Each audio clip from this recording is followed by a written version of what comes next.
So what I'm going to be doing before I start the game, I'm going to do a hard reset of the console. If you were here on Monday, this is to set up an RNG manipulation that we're going to be doing throughout the first, like, 10 minutes of the run. So without further ado, I will be starting in 3, 2, 1, go.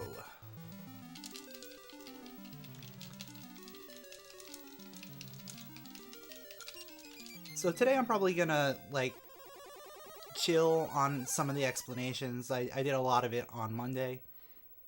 But the main thing that I'm going to be focusing on is things that are different in this category.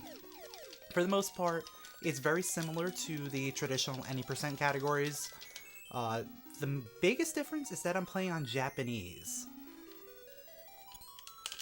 So, Japanese is faster because of text, but also because of save and quits being a little bit faster.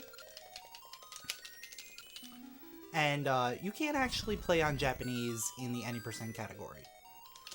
And that's because the wrong warp only works in English.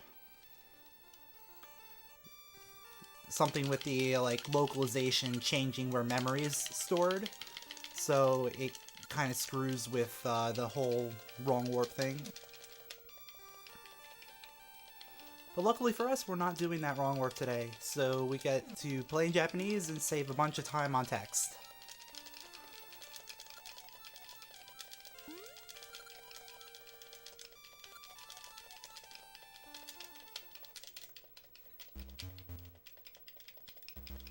So while the intro cutscene is playing here, this is just a bunch of story. Let me tell you about what's going on Saturday night.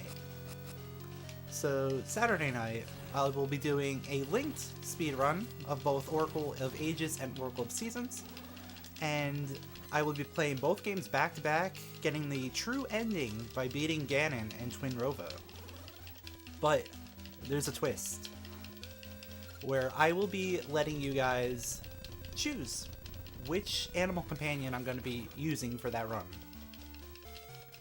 And the way you're going to be able to choose that is through any support for the stream. So any subscriptions, any donations, or any cheer can be put towards any of the 3 animals, and you can see the totals right below me so far.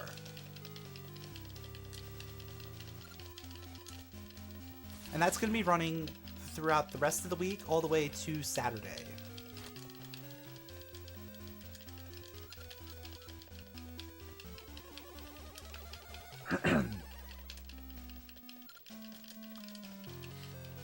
So I mentioned RNG manipulation is the reason for doing that hard reset at the beginning.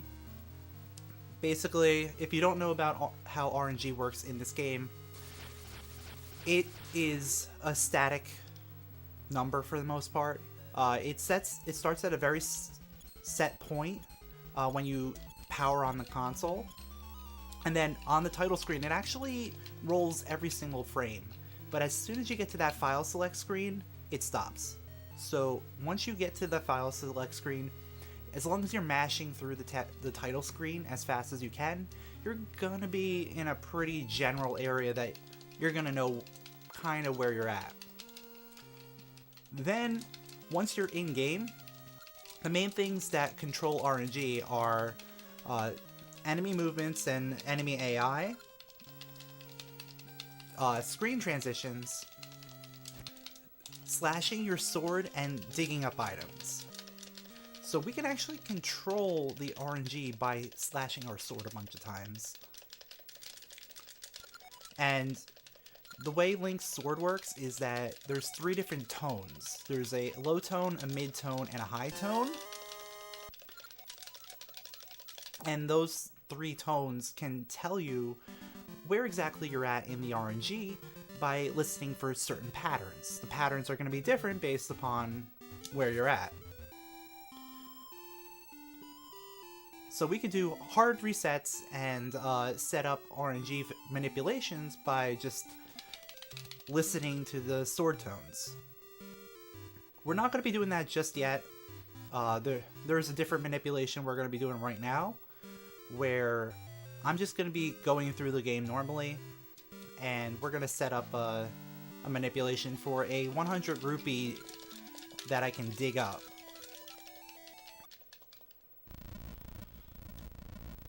But in order to actually dig it up, of course, I have to get to the shovel. So this manipulation is mostly through screen transitions.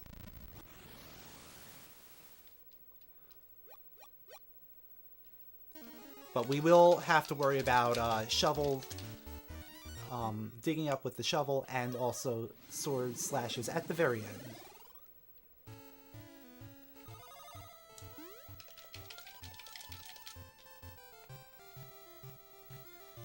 So the beginning of this game is very text heavy, but after that, like, we're pretty much just gonna be going for most of this.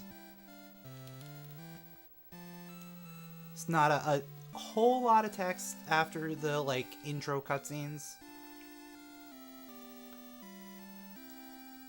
But there is, you know, some scattered throughout.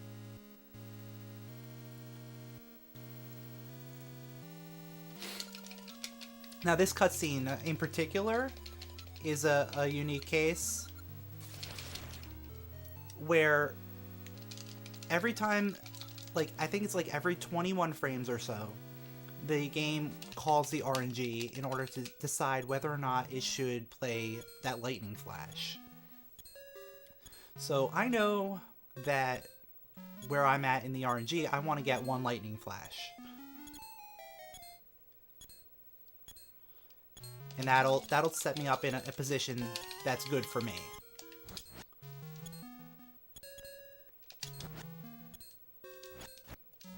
So I'm going to do a couple slashes here just to set the RNG in such a way that I'm going to know that I'm pretty close to digging up a big rupee on this screen. And there it is. Now that I've dug up that rupee, I can actually extend this manipulation. It's not that hard to do. It's fairly simple once you understand what you need to do. But of course, you have to get it on the correct RNG value in order to get the rupees. But right now I'm going to be trying to do the extended manip. Alright, we're looking good so far. So the way extended manip works is that we're just taking that RNG manipulation and going through this entire cave. And the one thing that you want to note is that keys are notorious for ruining RNG manipulations. But because of the way we have this manipulation set up, we're just going through this room as fast as possible, and it works out in our favor. But if you spend a little bit too long in that room, you're gonna have a bad time. And that's because keys roll RNG every single frame that they're on screen. But I should be in the proper position at this point. So at this point, all I need to do is slash the sword 7 more times. And then I can dig up a rupee.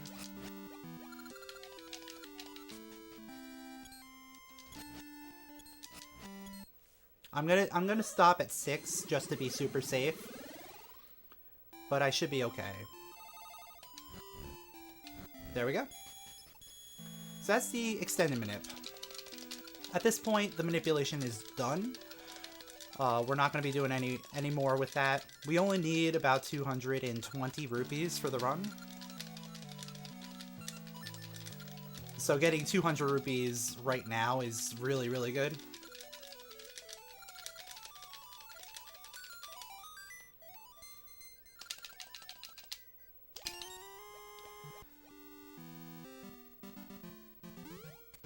And now we've got the Seed Satchel. So Seed Satchel comes preloaded with 20 Ember Seeds. Ember Seeds can be used to burn trees and also light torches and so on and so forth. You can light enemies on fire with it.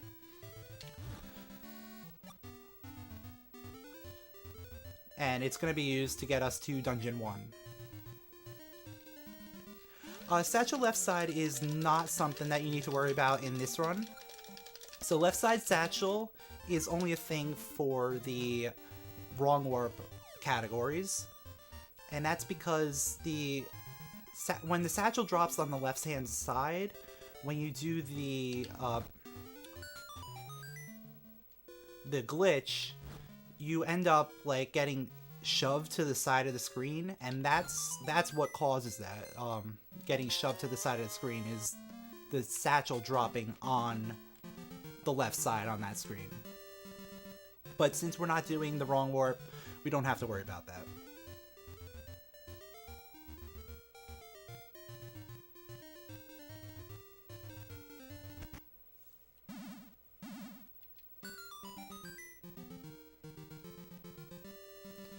But for the most part, like, the beginning of this run is exactly the same as the beginning of any other category of this game.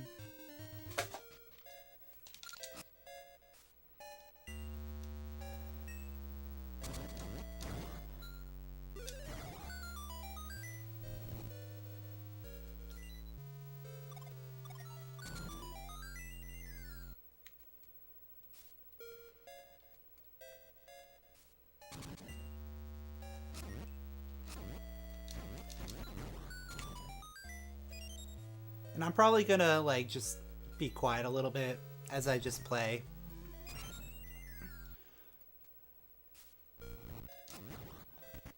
Because I've talked about a lot of these dungeons and whatnot already.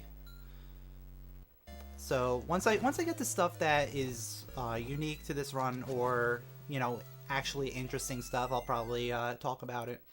But so far, like, Dungeon 1 is fairly straightforward.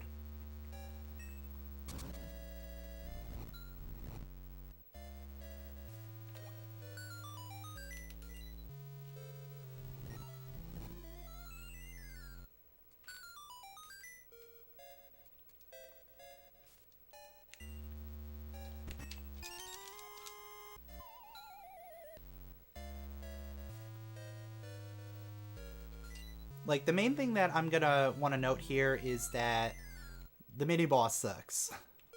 Wow. Okay. Link didn't want to push that block. Whatever. That's fine. So those ghosts are awful. Because they just latch onto you, and there's nothing you can do about it. Yeah, that was an awful fight.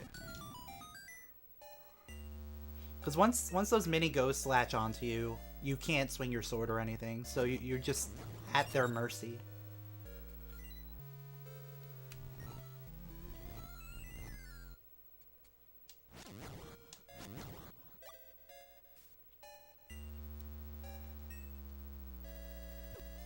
One thing to note about this run is that Maple actually plays a significant role in this. We're not going to have to worry about Maple right now, but going to and coming from Dungeon 2, we're going to worry about Maple. And the way Maple is spawned is every 30 kills that you get.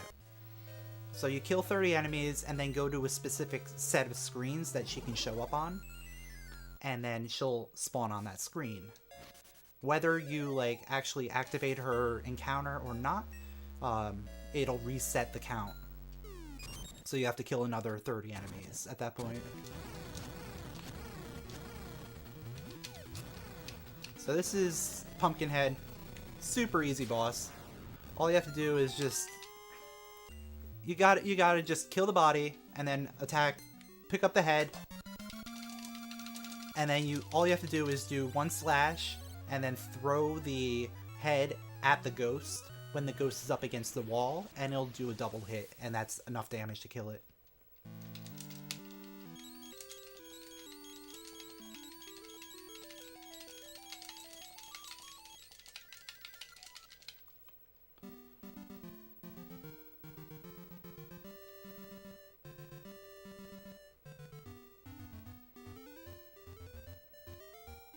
So most likely I will end up getting Maple before Dungeon 2, which isn't awful, because I can easily get Maple again right afterward. But it can, you know, kind of mess with things depending on my kill counts.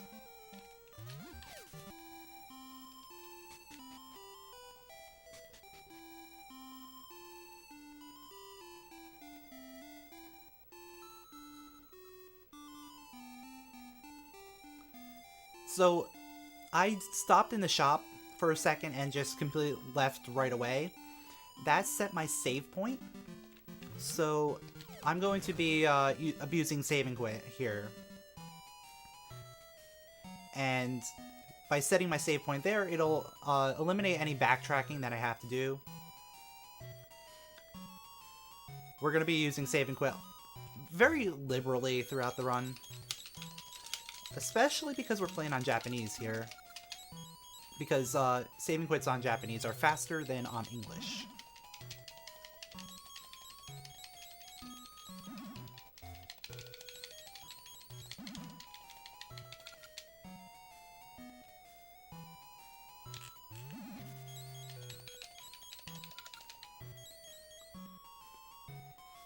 So the fairies here are the same every single time. The layout, while it seems randomized, is actually in a set order. So once you know the layout and where to go, you can do it the same every single time.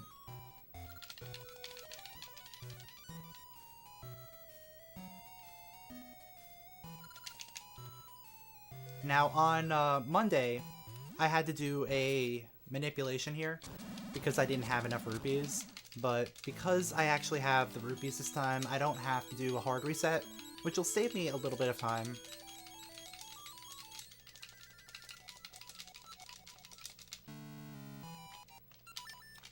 And all I have to do is just do a regular soft reset.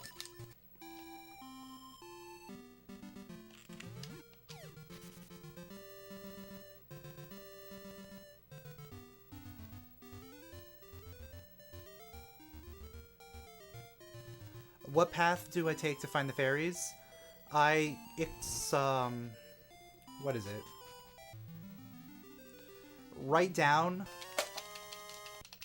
It's right down, left up, down, up,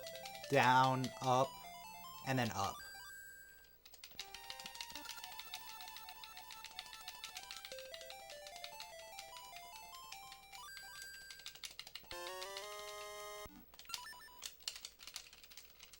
So because of the faster save and quits here, saving and quitting is actually a little bit better on Japanese. It's faster to walk out on English, but it's roughly the same on Japanese.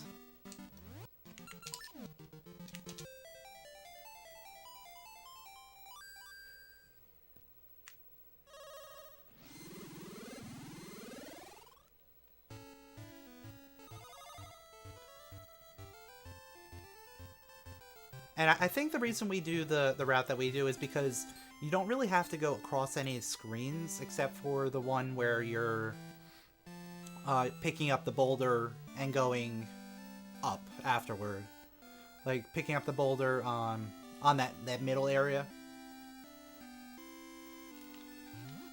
Everything else is just like stuck in a corner. So screen transitions go really quickly.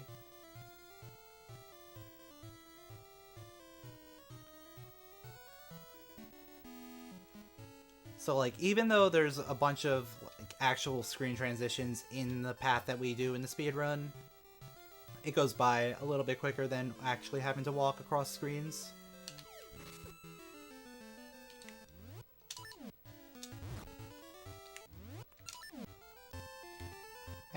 We don't need it. Because I'm going to be getting extra rupees anyway. There's a manip I'm going to be doing that you can get easy rupees right after, so I'm just going to do it anyway, just to be super duper safe.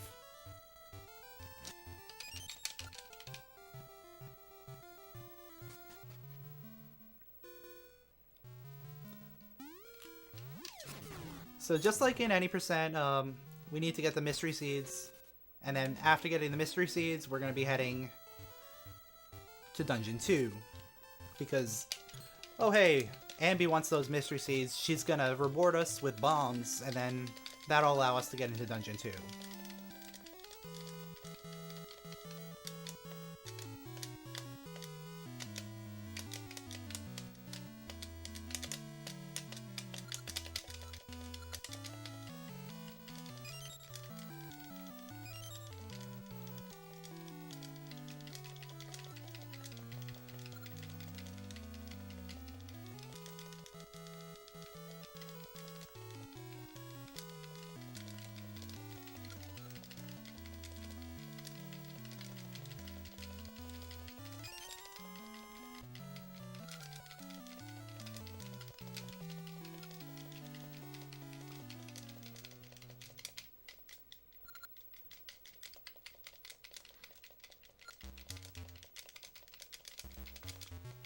So this cutscene is all plot. We don't really care about plot, but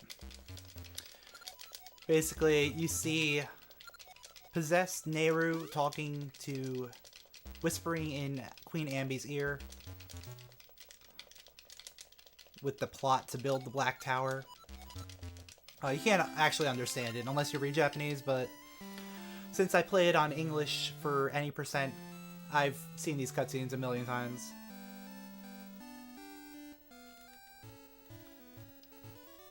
So surprisingly enough, we did not get Maple, which is actually really good because that means guaranteed next time that I go to that screen, we're gonna get Maple. And we want Maple. Maple is actually good for us. The reason I say that is because we're gonna be doing a Maple manipulation after I finish this dungeon.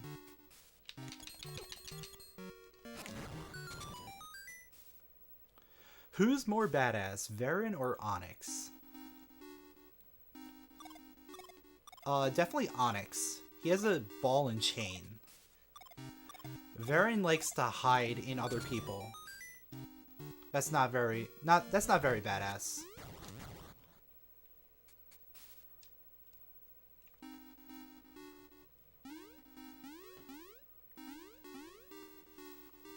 Plus, Onyx, he imprisoned Din inside a rupee. That's pretty badass.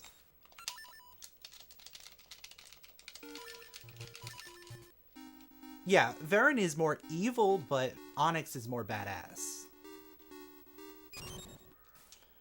Best dungeon between the two games.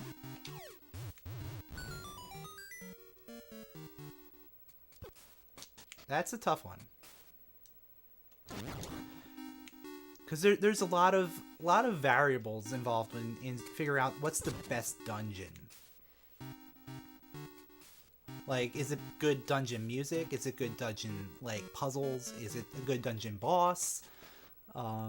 Is it just good dungeon platforming?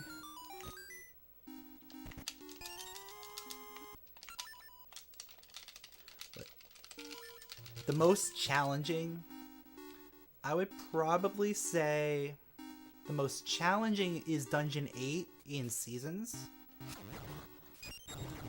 And that's not just because we do HSS skip. It's also because it's just a really hard dungeon. It's got possibly the hardest mini-boss in the entire series.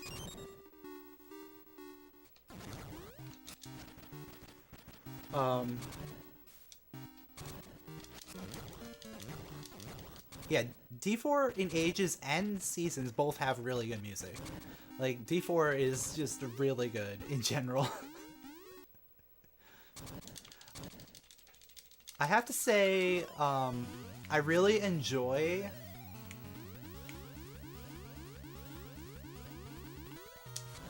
Dungeon, whatchamacallit, Dungeon 4 in Seasons. That's a good dungeon.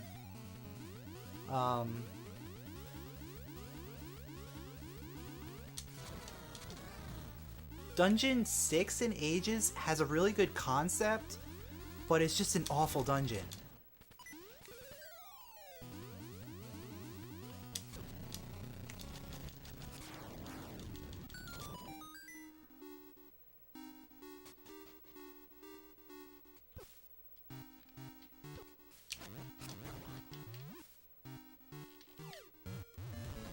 Alright, I got 2. That's pretty decent.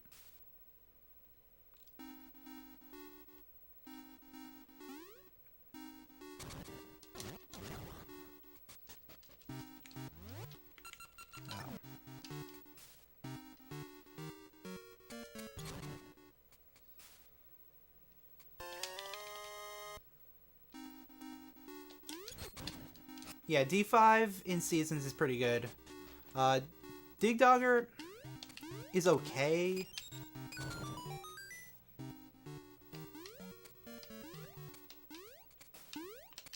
I would say D6 in Seasons is also really good, except you have to fight Manhandla.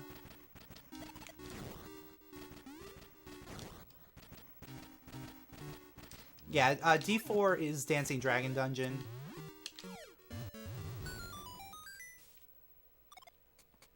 Which has Goma as the boss and Agunima as the mini-boss.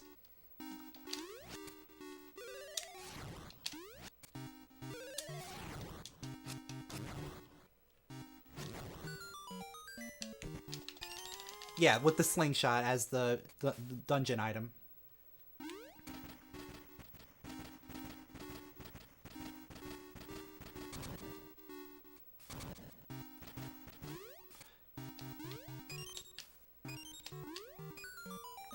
Yo, Mighty, what's up, dude?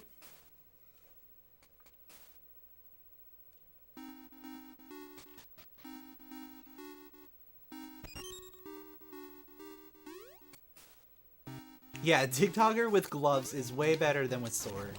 That's for sure. But Dig Dogger with Full Zor, now that's where it's at. Also, I'm probably gonna die here. You're tired of Seasons already? Oh. Yes, Seasons can be a thing.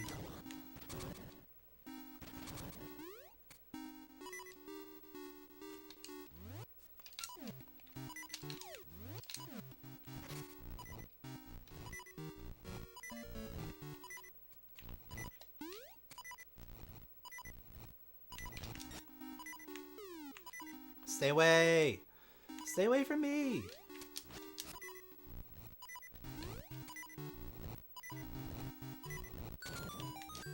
Alright, we survived.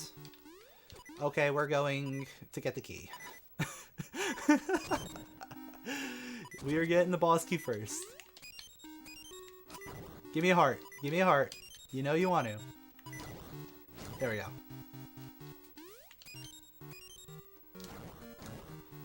Why are they not dropping that many hearts? These guys love to drop hearts. Yeah, that is the worst room in the game. By far. Actually, no. I have to disagree. D6, Wizrobe, and Wallmaster room. That is the worst room in the game. And I submit my run from Monday night as evidence.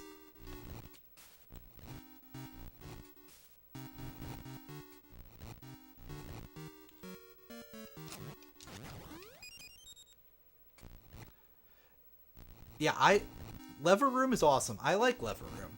Even though it's RNG hell, it's not an awful room.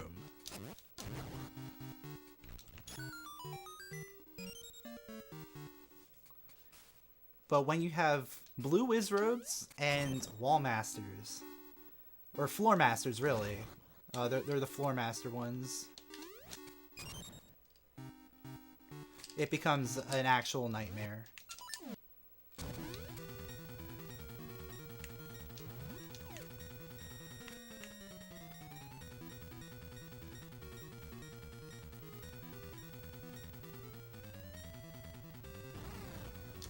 Yeah, this is a great boss.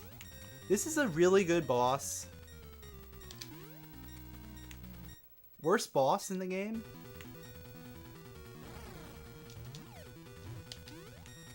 Oh, come on. Worst boss in the game?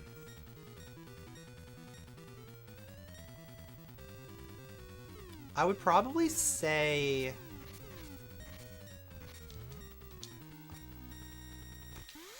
What am I doing?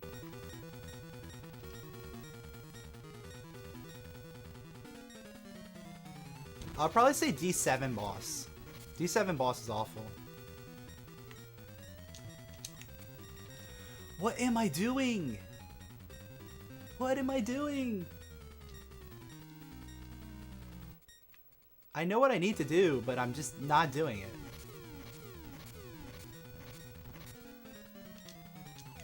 There we go. This boss is the worst boss in the game. If you drop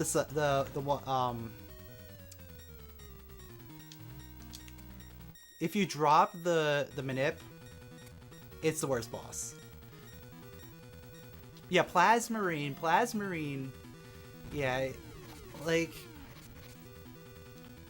I don't like him.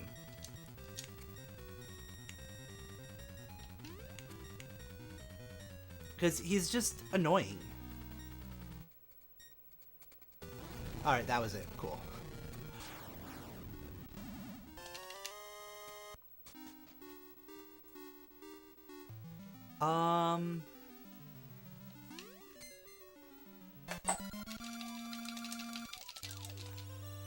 Do I need more bombs?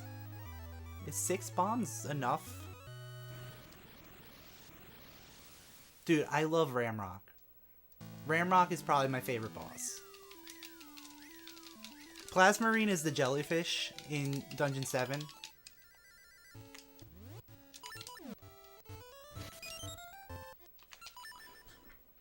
Alright, we're just gonna roll with 6 bombs. So we're doing a manip. We're gonna be doing a manip to get a potion and a ring.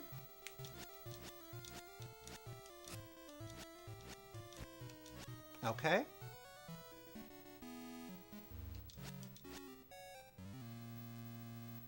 Yeah, Octagon is stupid.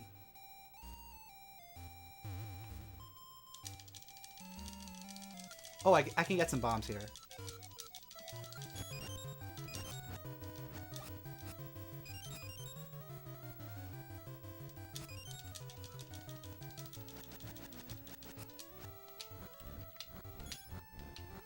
And I get extra rupees. Yeah, Smog is an amazing boss. Like, that was probably my favorite, like, design boss. Just because it's like an actual puzzle, and it's not really a boss fight.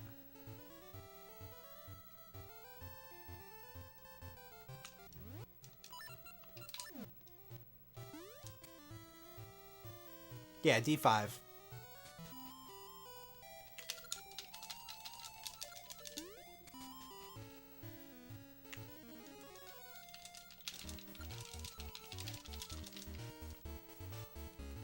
So, that maple manip that I did, I got a potion, which I'm going to need for getting into Dungeon 7, because you need to heal King Zora. And I also manipulated the Heart Ring level 2, which if you were here yesterday, you may know a little something about the Heart Ring level 2. I'm going to actually equip it this time. It heals a heart every like so often in terms of steps. So as you walk around, you'll heal up, which is very useful when you need to keep that potion around.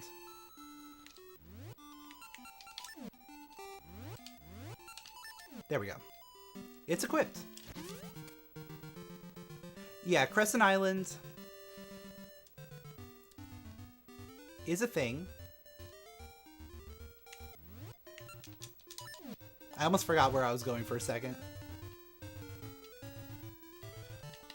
Yeah, the Crescent Island storyline with the Tokes and, you know, getting shipwrecked there, it's cool and all, but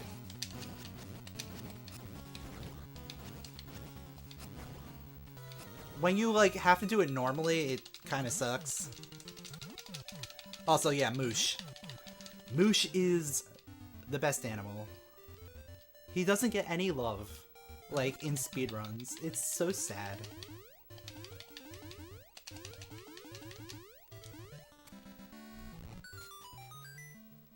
So Moosh gets all his love outside of the games.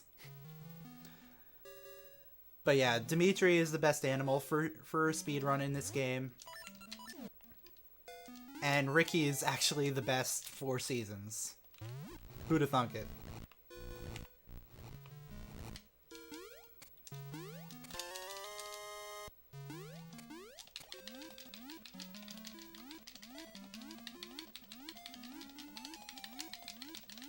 Yeah, Ricky is the best for seasons. Because you really don't have to go out of your way to get him. That's really the biggest reason.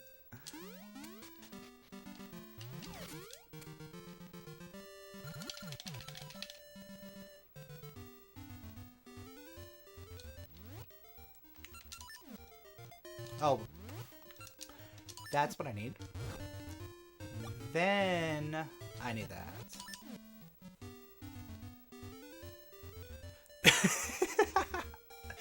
Yeah, 6 subversion dancing.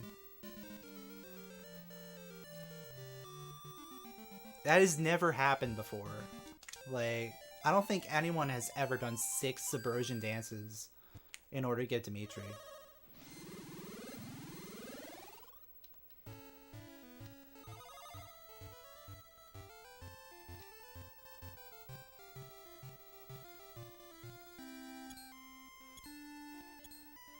Yeah, Goron dancing is much more fun than the subversion dancing, I would say. Subversion dancing gets weird. Like, in terms of, like, pressing left and right when you're, like, on the left-hand side and you like, going up and down.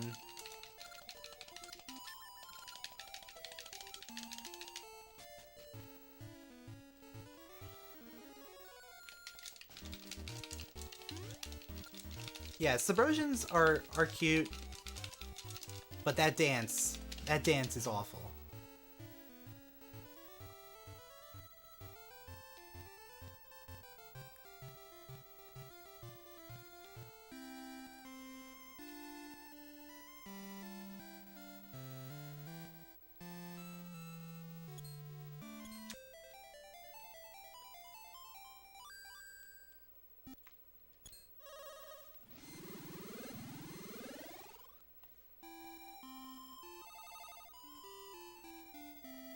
I'm not saying I had problems with subversion dancing. I'm just saying I don't like it as much as Goron dancing.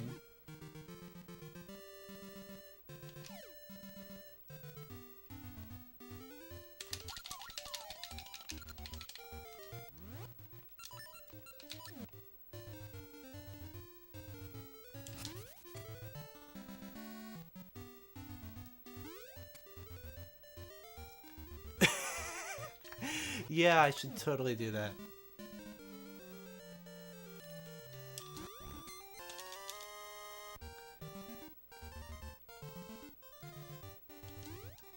I really don't want to play Ages with... I don't want to fight Twin Rova with the level 1 sword. Like... And Ganon. I mean, sure, I can have Red Ring for that, but... Level 1 sword is still awful for Twin Rova. Yeah, Seasons is technically first.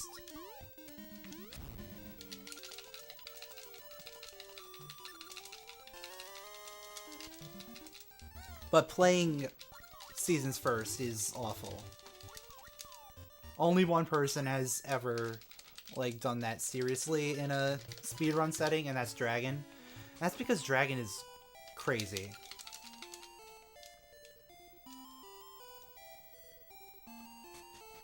It's because you can get the level 2 sword really easily in Seasons, but in order to get it in Ages, you actually have to do the trade sequence. So you would actually just fight Twin Rova and Ganon with the level 1 sword. And the level 1 sword doesn't actually hurt them with normal slashes.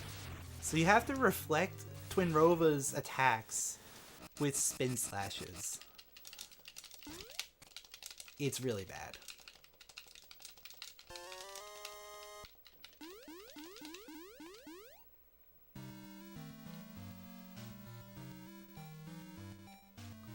Either that or you do the trade sequence. Like, there's two options right there.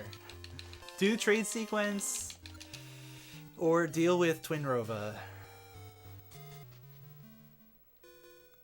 But since you don't have to do the trade sequence in seasons, doing it second makes it's so much easier.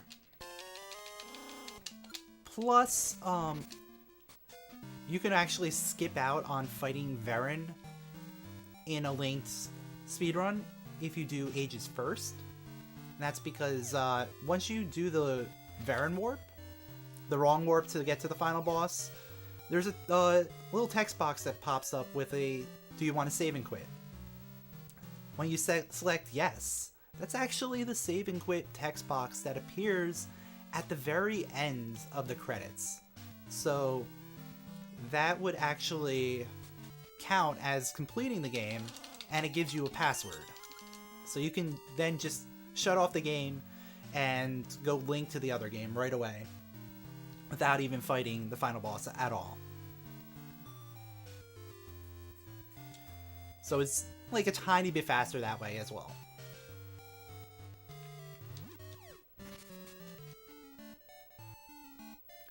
Yeah, the third game would have been Ferrari, or however you say her name.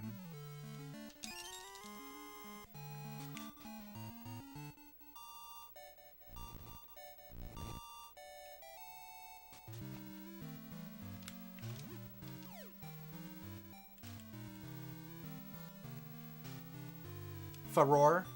Okay.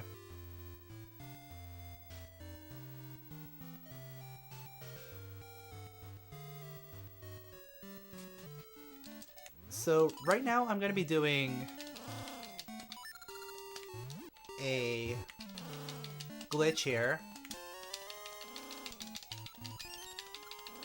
This is an item duplication.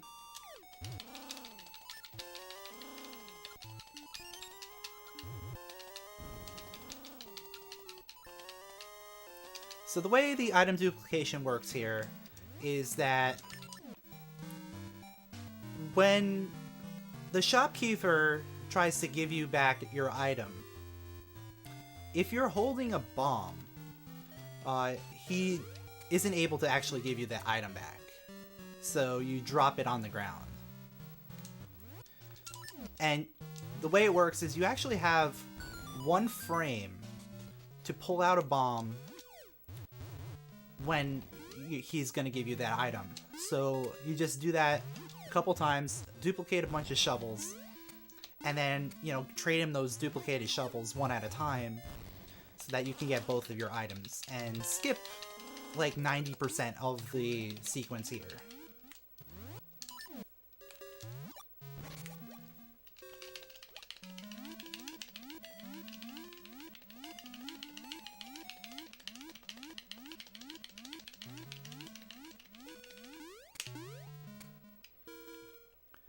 You know, it would be really nice if they actually released the third Oracle game as, like, part of the remake.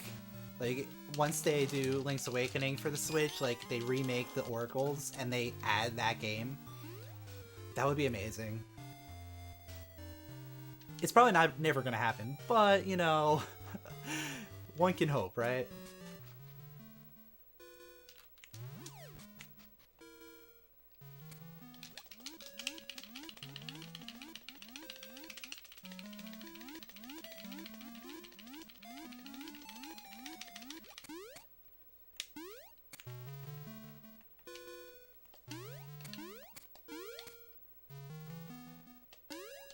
Yeah, Oracles are much smaller community than some of the other Zelda communities. Even Link's Awakening is a bigger community than this.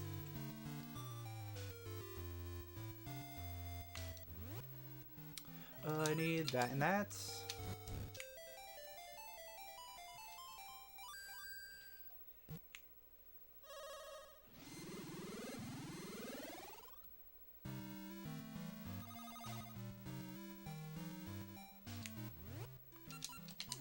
Yeah, Oracles are great games. They're just underappreciated.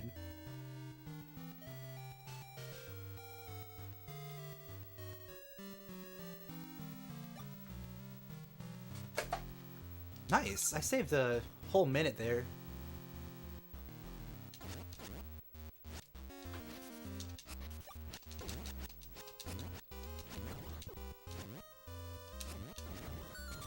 I will definitely take those bombs. Thank you very much. Yeah, Ages is like a very glitchy run, but it's still very fun.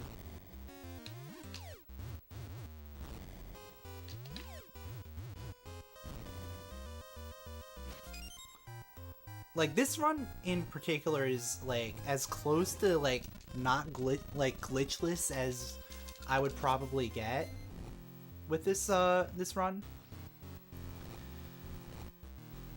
Like, we're still doing a few glitches, but it cuts out like some really stupid things. Oh, LADX, yeah. Have you done a doghouse run?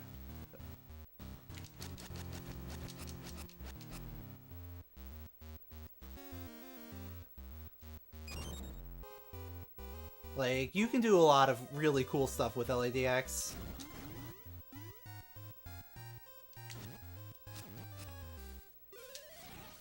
Alright, that's done.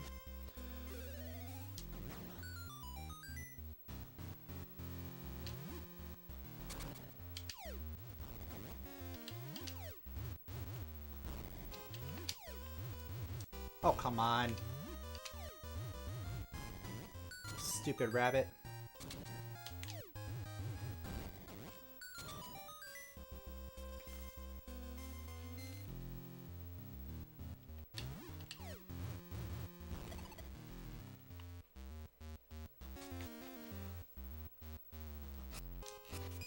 So at this point, the manipulation that I was trying to do is completely dead. But we'll play with it. We can still make this work.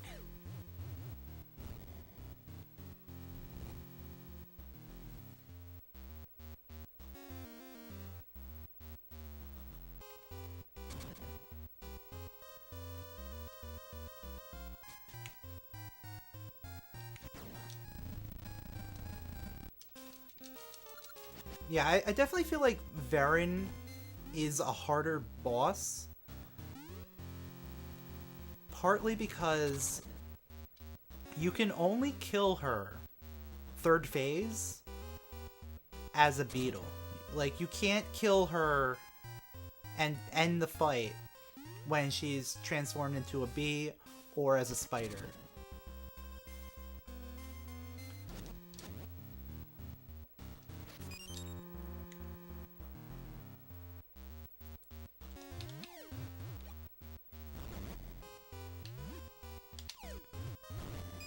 Varen, phase 2. That was a really good Armos room, actually. Yeah, it can be kind of silly. Can be a little difficult, depending on what kind of patterns you get. Because she can do a lot of different things. If you get the spin, like, stopping and her just shooting, balls around in a circle a lot, that's the best pattern to get.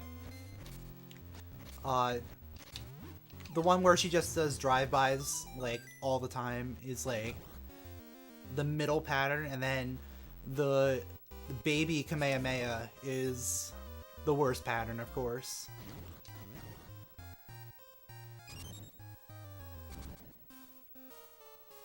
Like, Baby Beam is definitely the worst thing that you can get.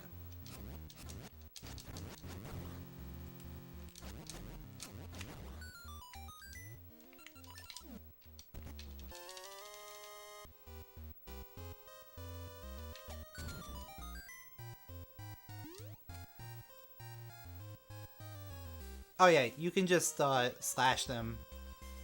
It's not that hard to do, actually.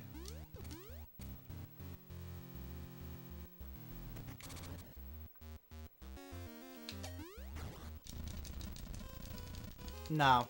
No, you don't take damage.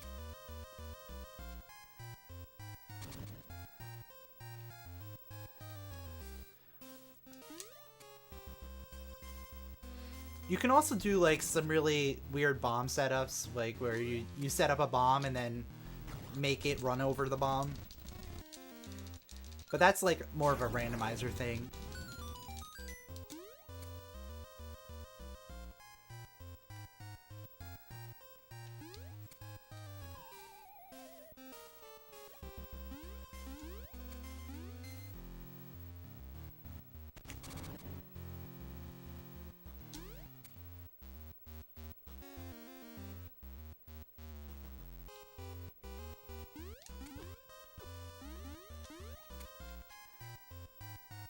So like for the most part, the dungeons are fairly straightforward. As long as you know like what you need to do for each dungeon, the requirements are all very simple.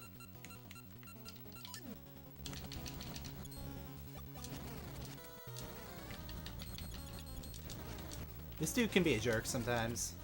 Like, he does not want to stay above ground. Okay, cool.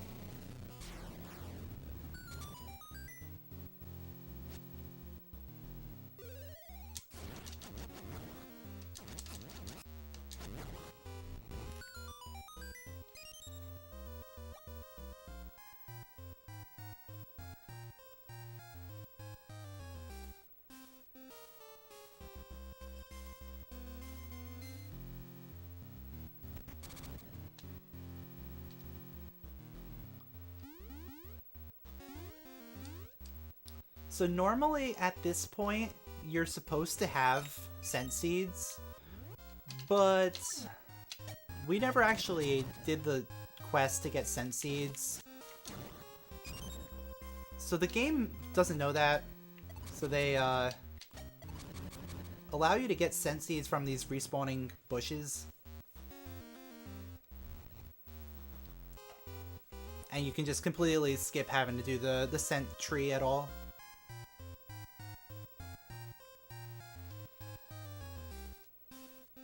Those are the only bushes in the game that will actually give you a seed that you don't already have.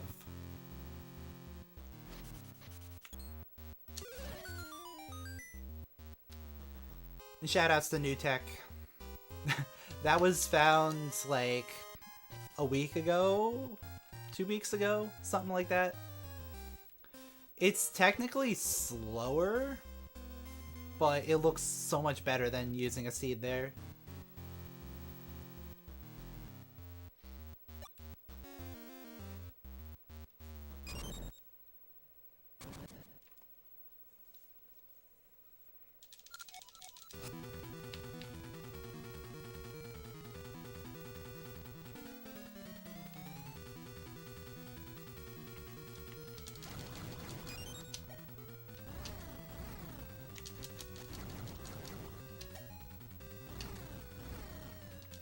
She gave me the good pattern.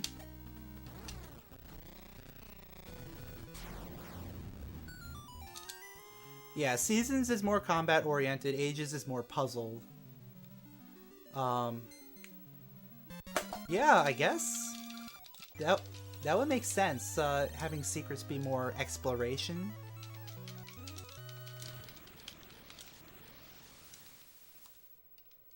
That would be pretty cool. Like, you just have to like discover new things. Like maybe there's like hidden dungeons under like a tree or something, or like second quest Zelda 1 stuff. Like you have to like maybe walk through walls or something.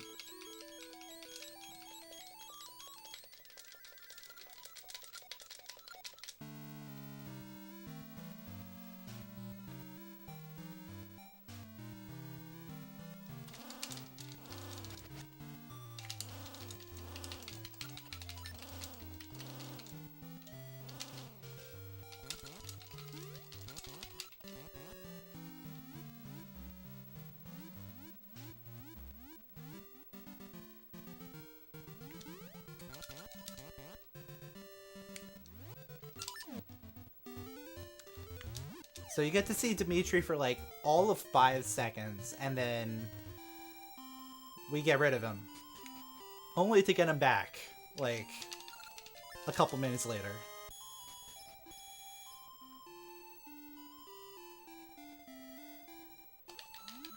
Oh, the color things? Like the jump puzzles and the color blocks and whatnot.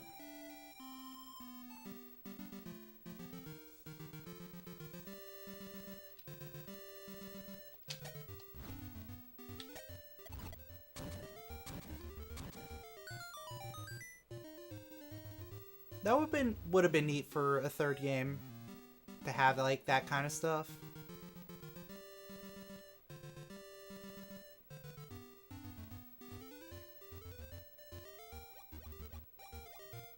But also, like, it would have been nice to have like completely new puzzles and things to do.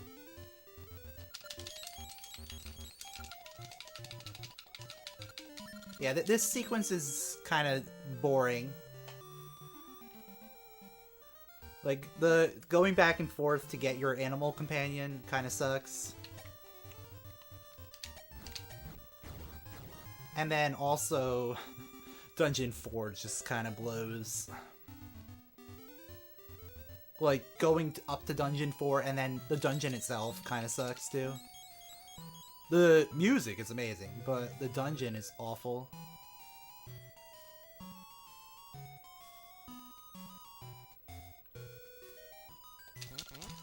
Luckily, we're not going to be going into Dungeon 4 right away. We're actually going to be going to Dungeon 5 first.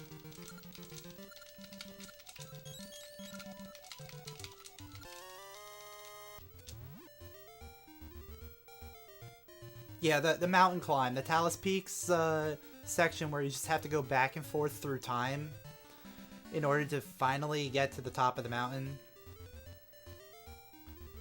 It's a real pain in the butt.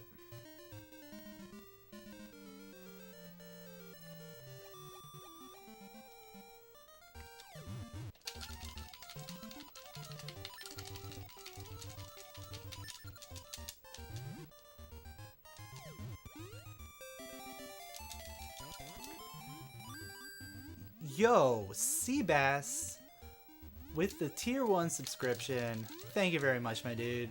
Welcome to the Butt Mashies. Hope you enjoy your emote. Would you like to put that subscription towards any of the animal companions for Saturday night's linked run?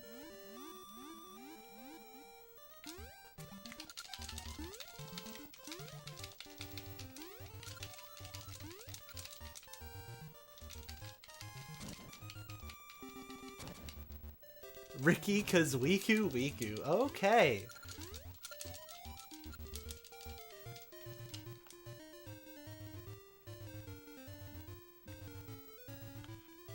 Let's see if I can do this while playing. Oh no, I'm an idiot. Okay, we're good. We're good. I'm pressing the wrong buttons. All right, we're good.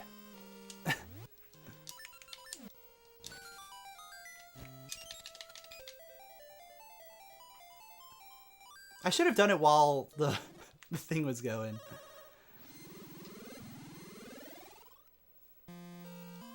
Yeah, the Dimitri section is way easier than any of the other two.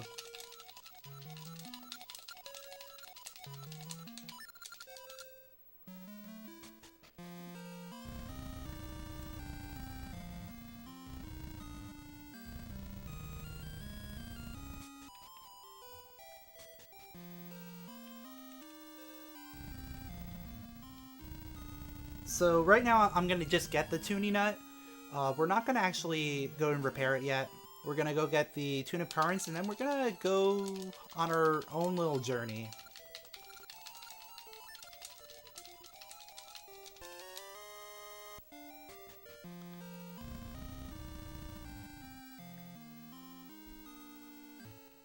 You can actually complete Dungeon 5 before doing Dungeon 4. You don't even need to go into Dungeon 4 at all. All you need to do is get the flippers, and then you can just go straight to Dungeon 5.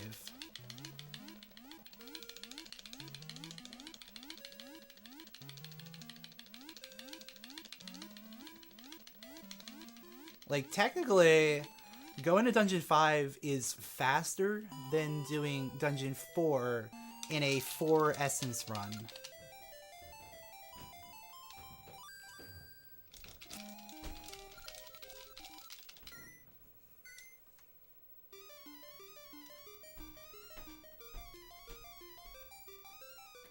So 4 essence run is just doing 4 essences. Beating 4 dungeons. Back in the day, like, we used to do races of, like, 2 essences in seasons and stuff like that. So 4 essences, just beating 4 dungeons. You would do 1, 2, 3, and 5.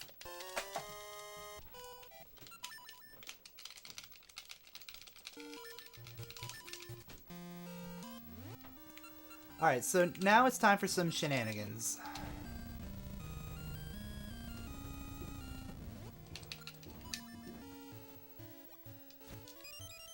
So, instead of going to repair the tuning nut and going to Dungeon 4, we're going to be doing a wrong warp.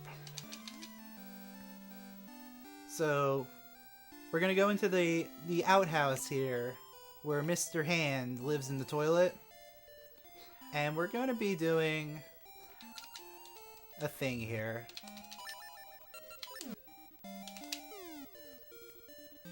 There we go.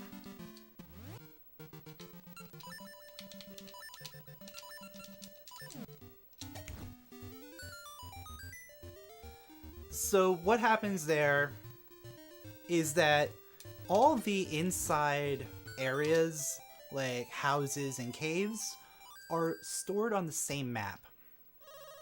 And there's just like a pointer that tells you, hey, you actually are going to here instead of to the screen below.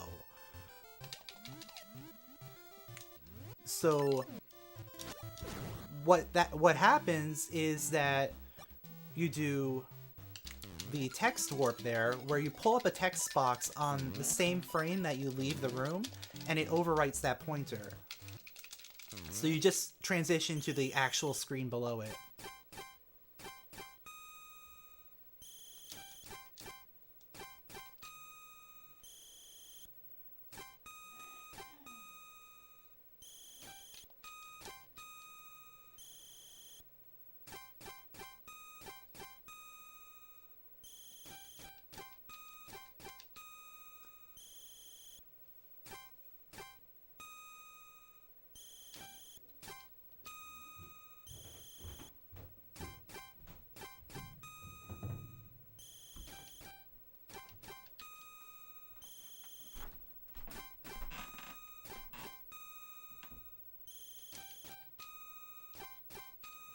So yeah, the screen that is directly below the outhouse happens to be the cave in the Goron mountain range.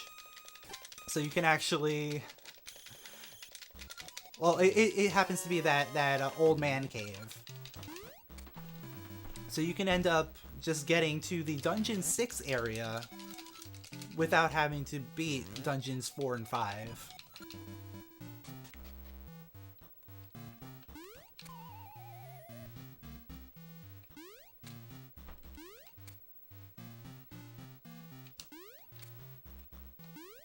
And that property also gets abused in any percent for the wrong warp at the end of the game. Because you can use that wrong warp to get out of bounds.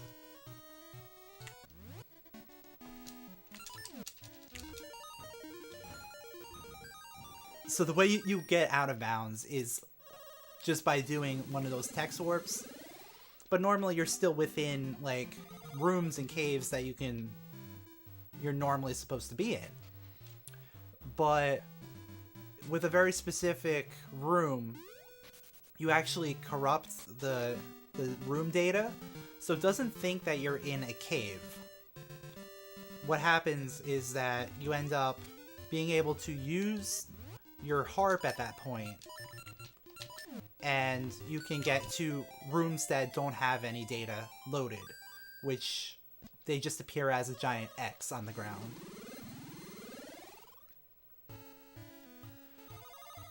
And that's like the beginning basis of the wrong warp at the end of any percent.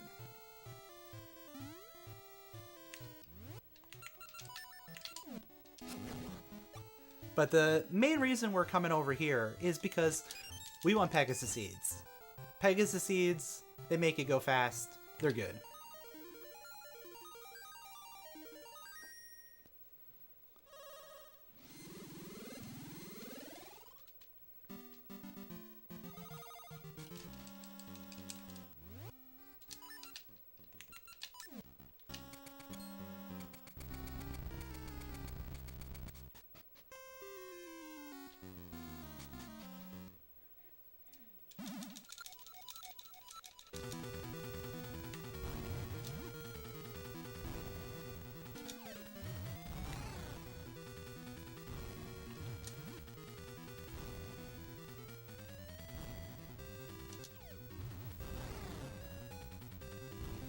You can also do some like other really cool stuff with the wrong warps. There is a way for you to get to the end of Dungeon 2 without even playing the dungeon. Technically. Like, you can get to the essence without actually fighting the boss.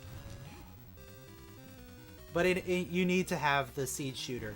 So what you would have to do is you would have to do the D2 skip route, where you just get the feather and leave. And then you would come back later and you would do that wrong warp to get out of bounds, and then you would just walk straight to the essence. For this purposes of this category, that is not allowed. Basically, the rule set that I'm playing by is you have to beat the boss, and you have to play the dungeon normally.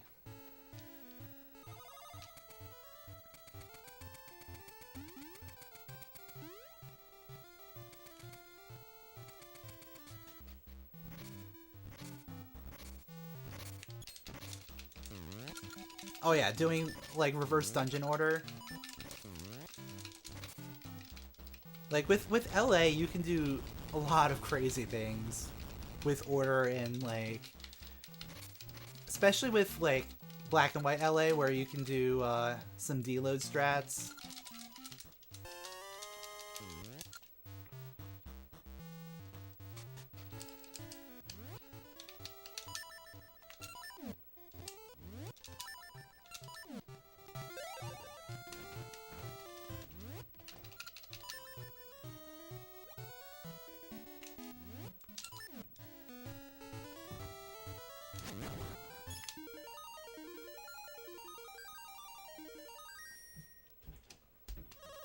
Yeah, the black and white version.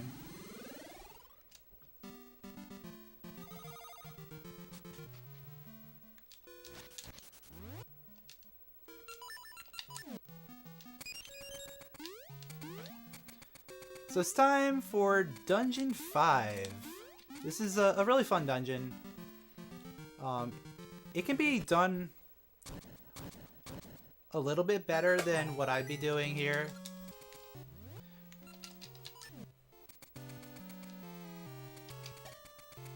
Partly because of a skip that you can do.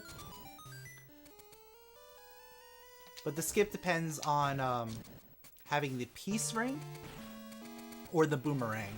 Unfortunately, we don't have either of those, so we're not going to be able to do that skip. I could have gotten the peace ring, but I prefer to just go with heart ring. It's a little bit better for me. The skip, I'm not that great at, so I just prefer this method.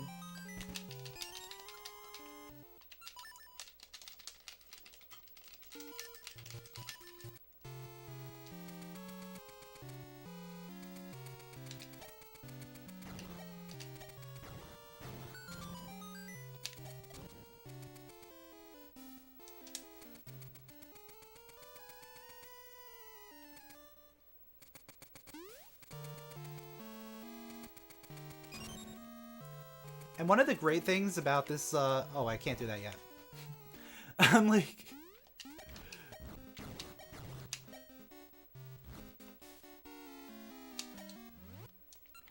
what am I doing?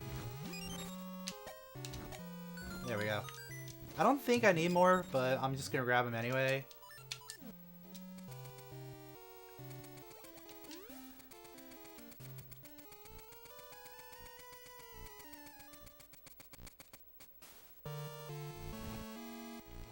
Yo, Spearster, thanks for the good luck. Yo, my muscle memory just kicked in there, and I tried to split. Because, you know, in any percent, you split on Cannon Samaria grab. Whereas in this run, we don't split until we beat the dungeon.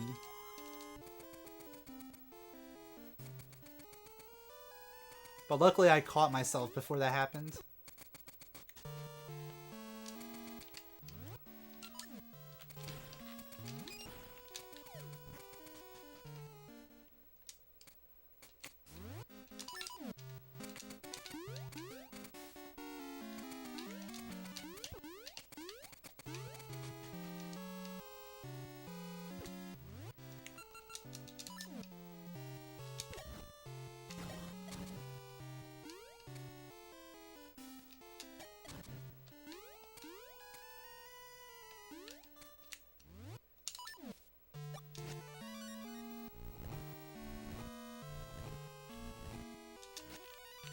Come on.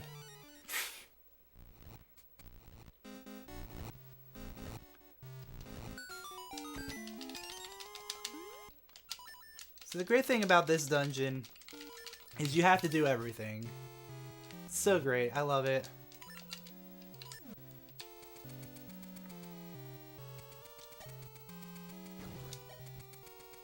Where are you?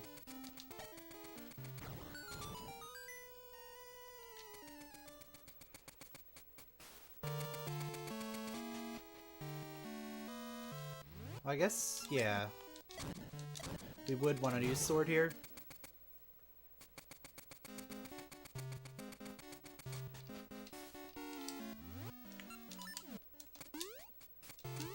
Oh! Messed that up.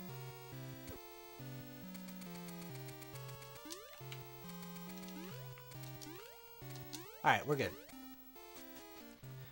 This room can be a jerk, depending on the spawns, but spawns were fine this time.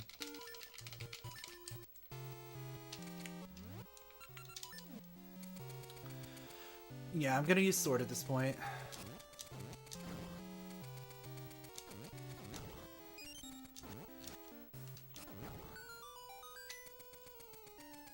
So at this point I have all of the keys that I need in order to complete the dungeon.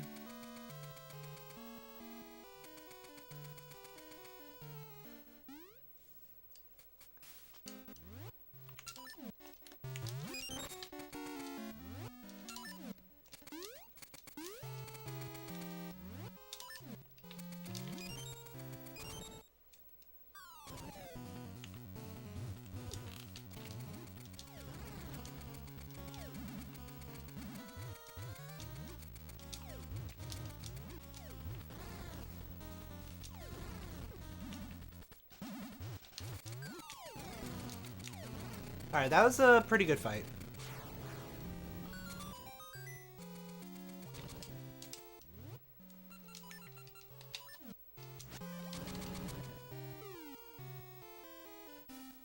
I don't think I wanted to equip the sword there, but I equipped it just because of where that guy was.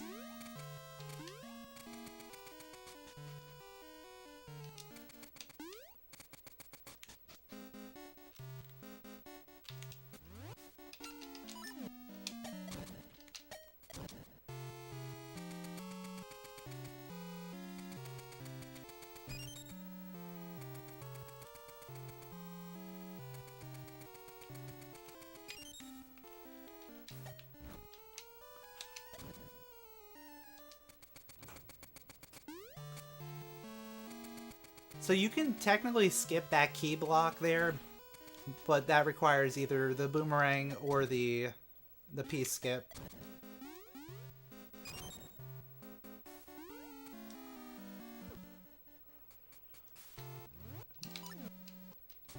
And you can't actually do the boomerang strat in vanilla because you can't get the boomerang until later.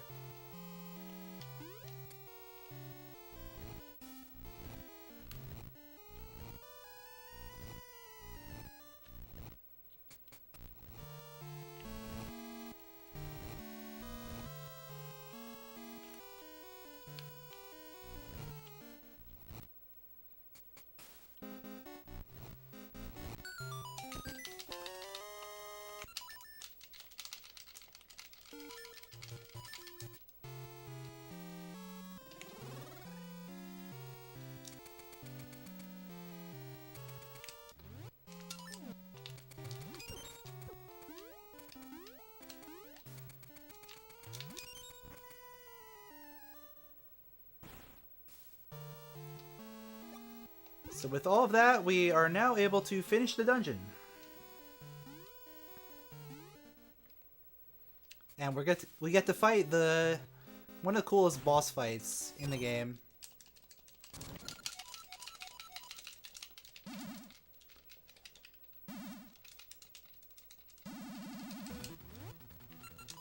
This boss fight is like possibly one of the most unique fights in the whole series, I would say.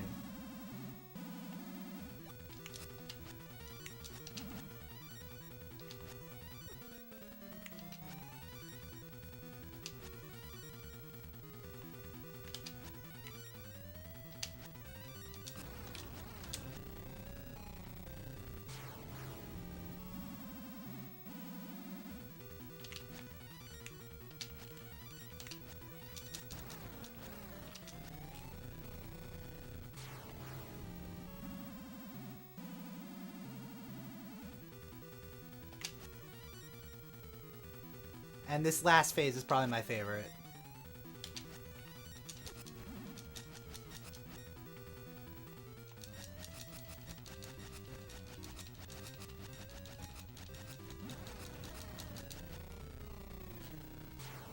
Screwed it up a little bit, but it's not a big deal.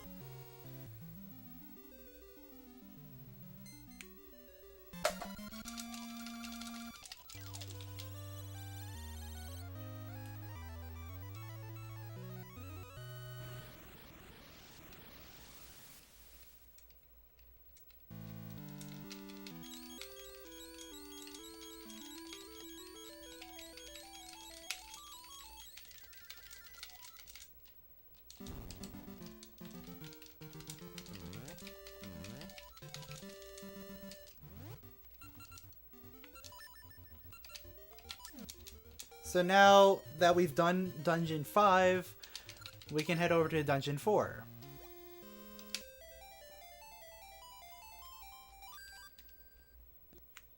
And now it's time for the worst part of the game. Like, for real, this trek is awful.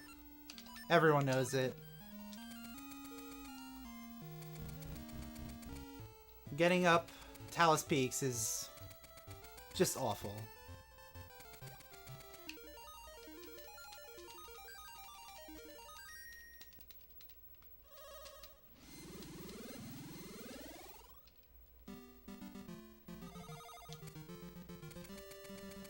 Luckily with Heart Ring, it's not too bad. Like, I can just like tank hits and it's not gonna worry me.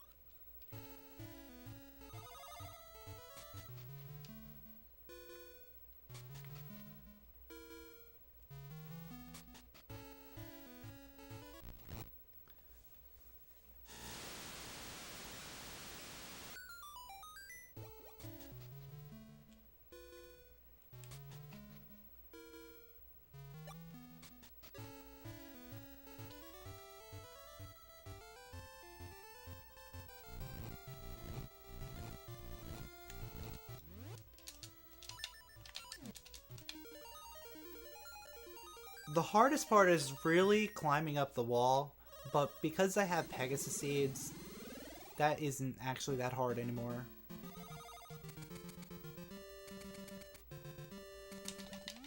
Because with Pegasus Seeds, like, you're not supposed to have Pegasus Seeds at this point.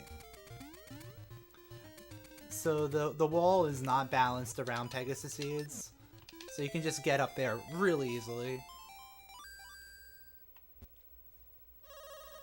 As you'll see in like a minute, maybe less.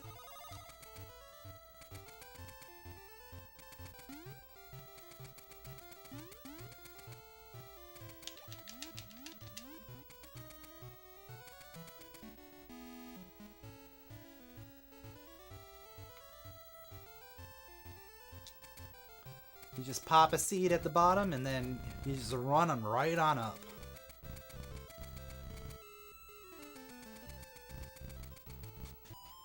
Super easy.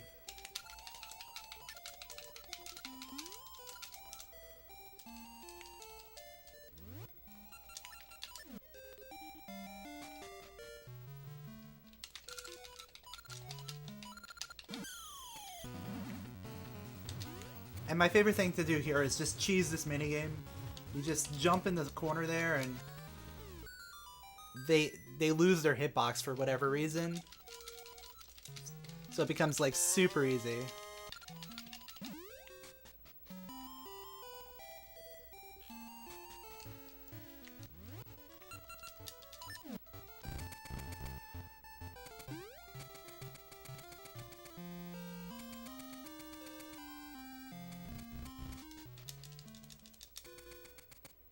And now, before I head into Dungeon 4, I'm going to be doing something special. So I'm going to be going and getting the Seed Satchel upgrade.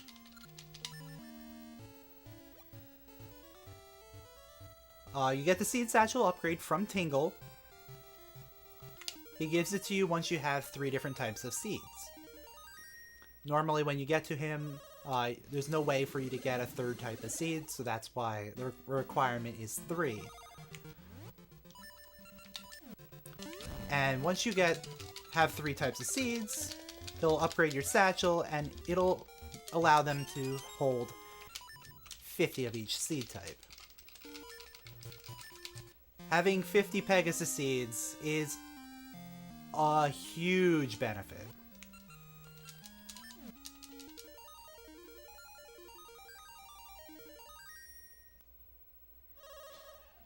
And it's going to make the rest of the seed routing pretty much non-existent.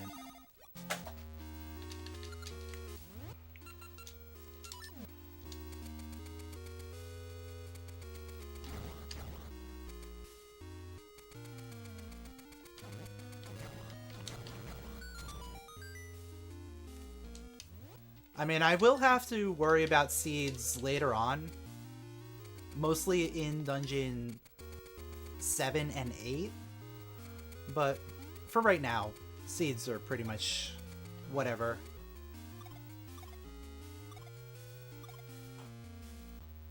We can just use them as we please.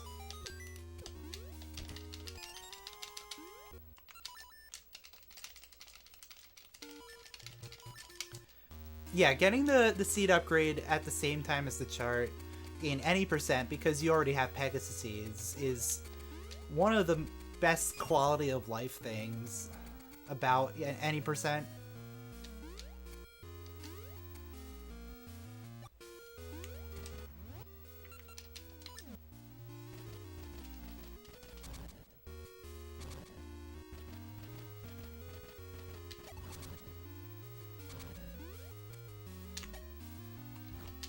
Jerk. But of course, in order to do that, you have to do D2 skip in order to get that quality of life. So it's a trade-off, for sure.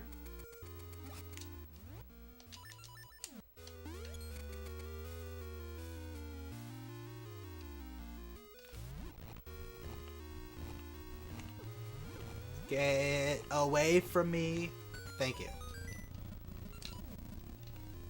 Oh yeah. Why did I put it over that? I need feather.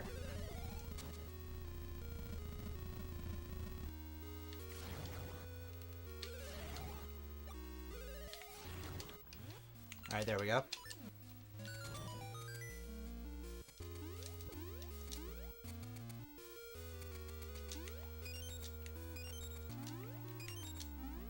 So this dungeon is cool, but my biggest gripe with it is that you have to play so much of it in order to get to the mini-boss, and then you have to like play so much of it to get to the boss.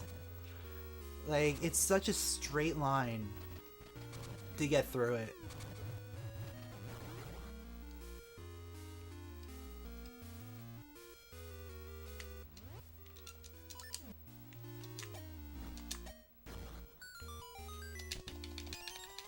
Yeah, the music is great. I'm not gonna complain about the music.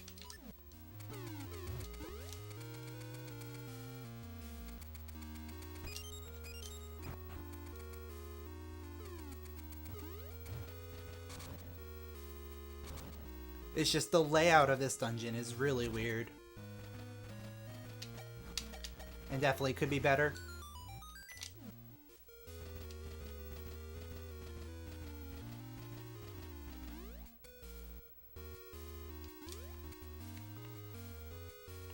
Like, in any percent, you're praying just to get to that pot with the fairy in it. Because you're coming here with, what? 4, maybe 5 hearts?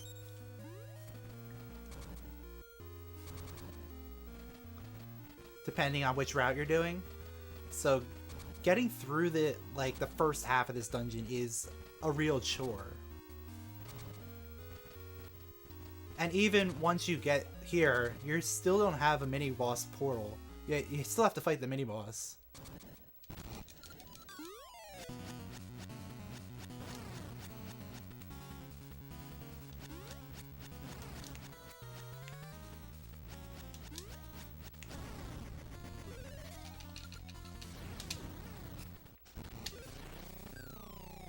Clip on the top of them?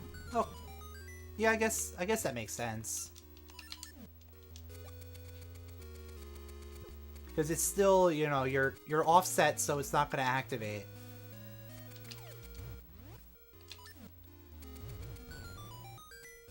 And then, of course, no risk of falling in the lava.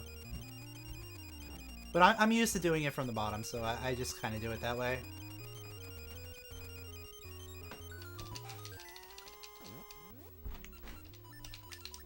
And I'm bad at menuing.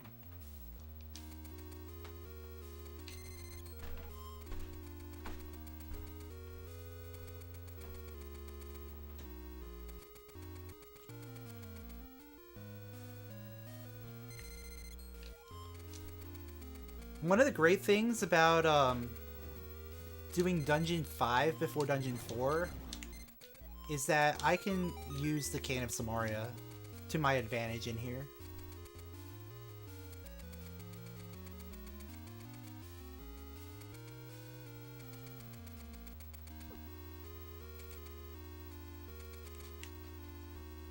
Yeah, like, I never thought of it that way until, like, someone said something, but, like, yeah, you could totally do that.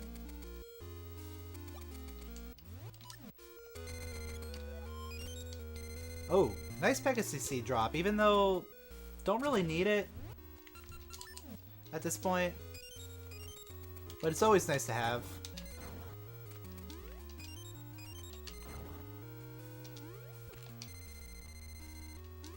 I pressed the wrong button. I would have had him. I would have had him, but I pressed the wrong button. I pressed B instead of A. Alright, let's see if he'll be nice.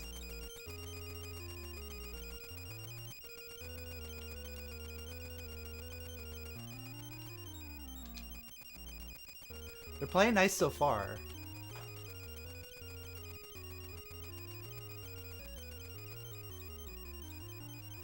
Yeah, they played nice. That is very surprising. Usually that room is much worse.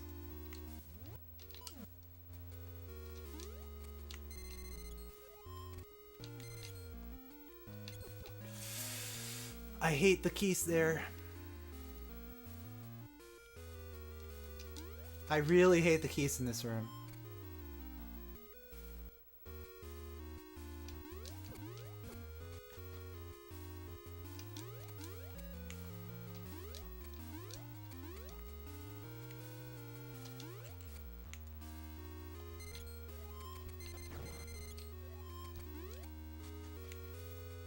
Yo, Frosted Flakes, what's up?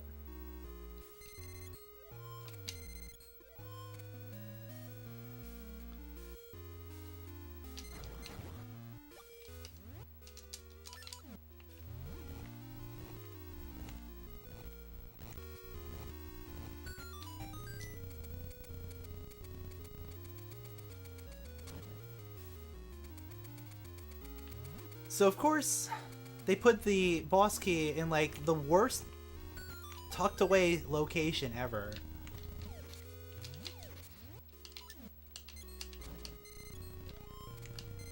And you have to like go on a journey to get it after you get to the boss room.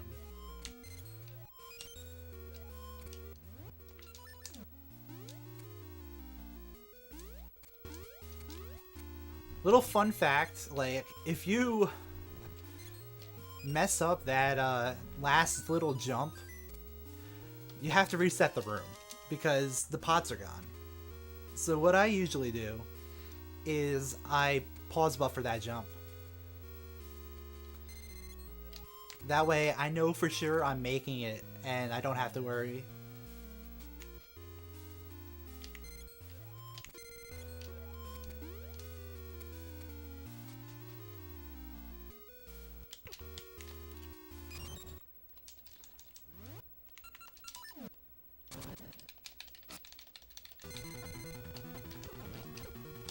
What?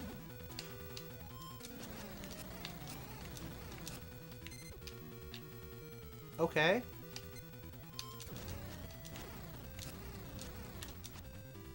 This is interesting.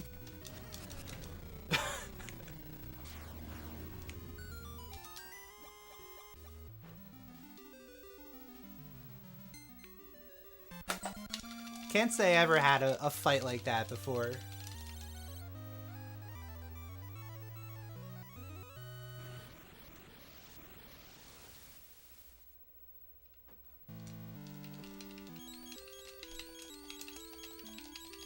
Yeah, this run would be really interesting with Power Ring, but I'm like a little scared to use it. Mostly because you have to carry the potion around for about 2 hours.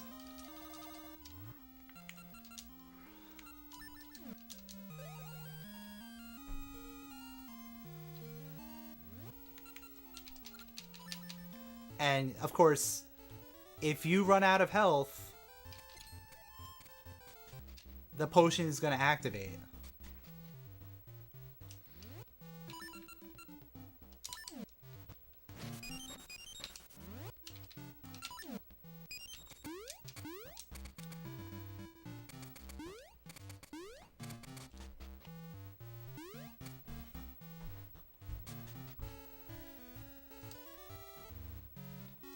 Shoutouts to Maple.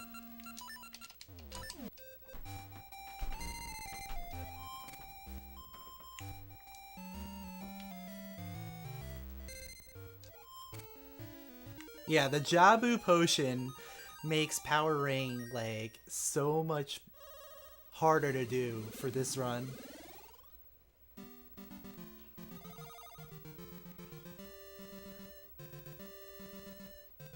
Unless like you manipulate Maple there or something.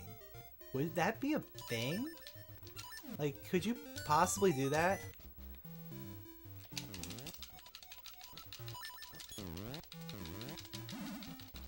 I mean, you wouldn't get the rupee, or the ring, at that point.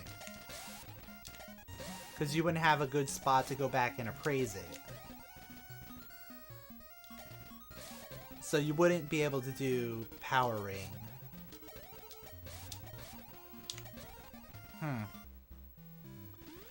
Yeah, it's tough because, like, finding a spot where you can get the potion as well as being able to get a ring that you can appraise is pretty much just after Dungeon 2. Like, that's the best spot to do it.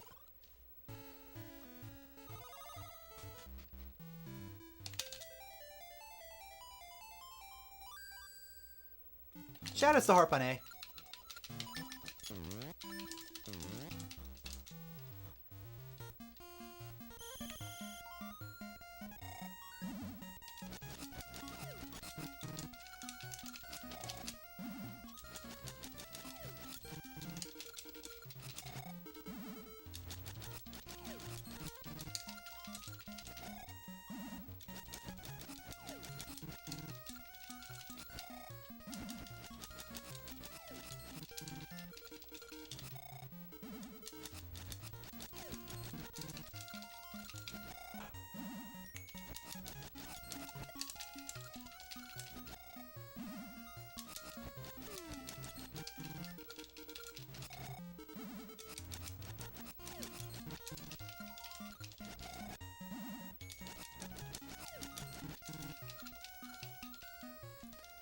Easy every time.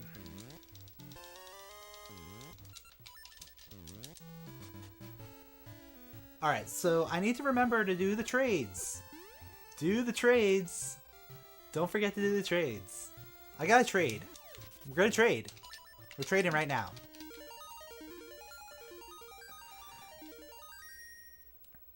So, if you guys watch my any % no D2 skip PB, kind of forget to do these trades.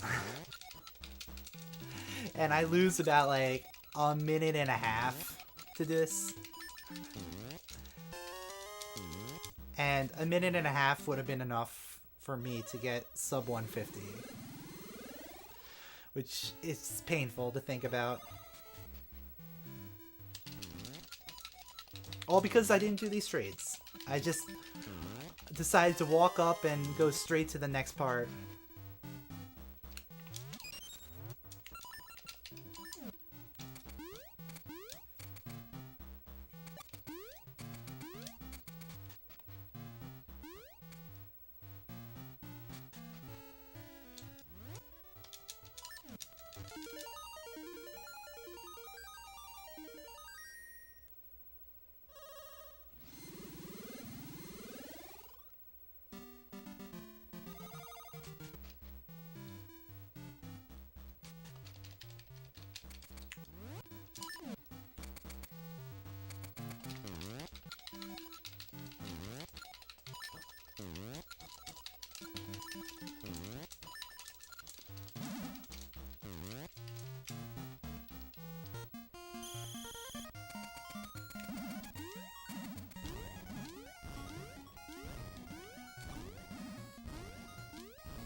Easy game.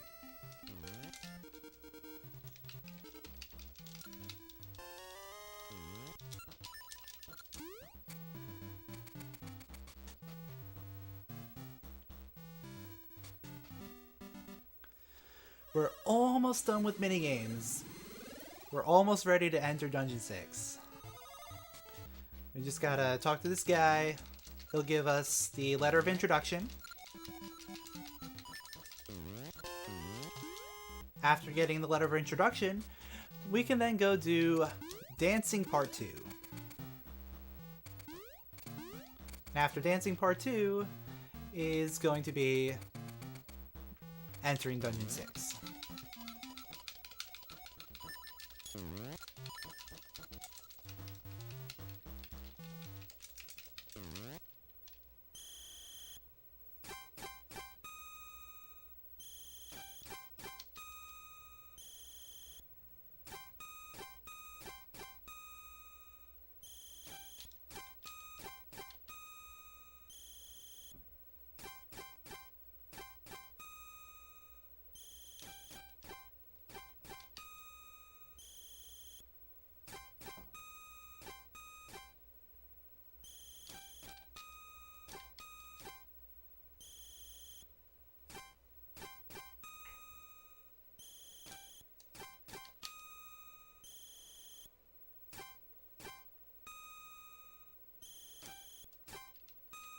Cool.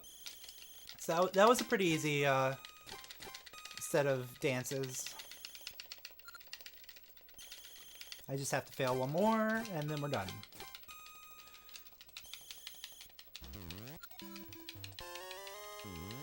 So now we have both mermaid keys. We can go and enter the dungeon.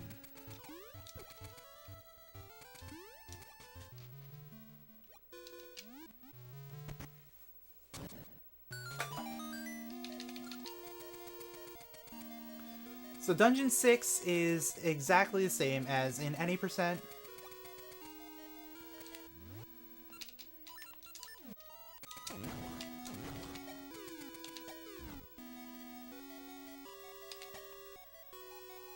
We're going to be doing some shenanigans.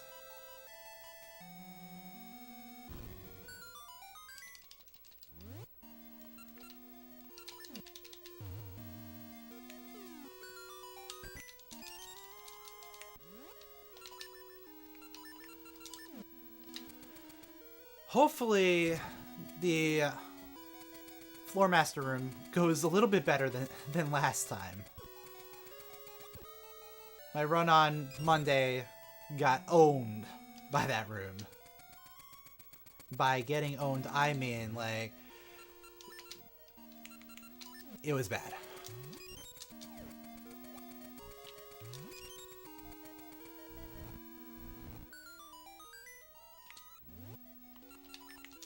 Even this guy was a jerk on Monday.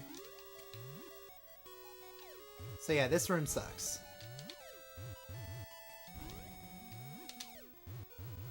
Alright, first time around is never bad. It's when I actually have to go through it the second time. That's when things start to get bad.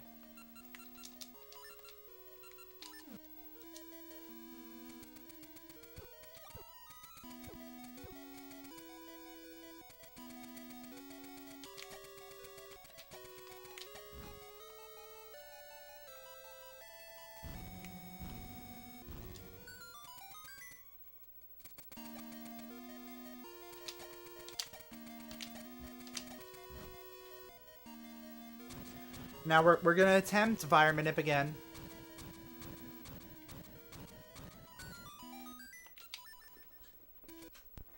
We'll see how this goes.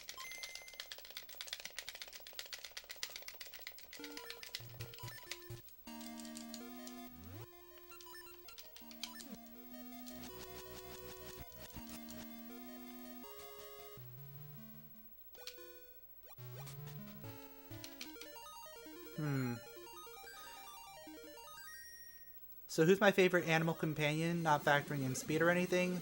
Moosh. That's an easy one. I did an accidental extra slash, so I'm going to skip slashing that bush. Hopefully that sets things right again. No, it definitely did not.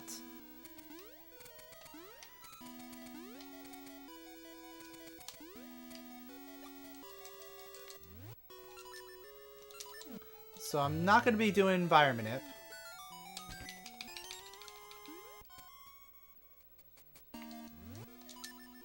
It's a shame.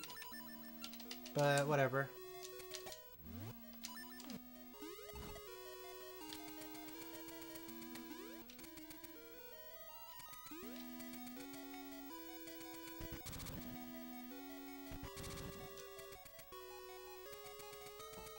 I mean, why not? Let's go for it. Let's see if that actually works. No, it didn't.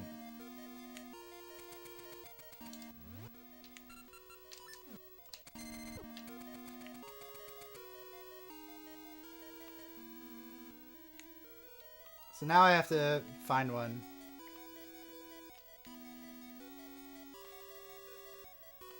That's on that side that I can grapple onto. There we go.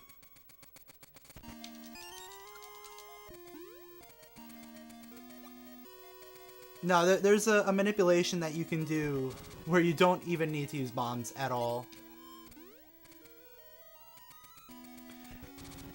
And it even, like, manipulates one of those wizards so that you can You can switch hook it. It's like really, really cool. I just screwed it up.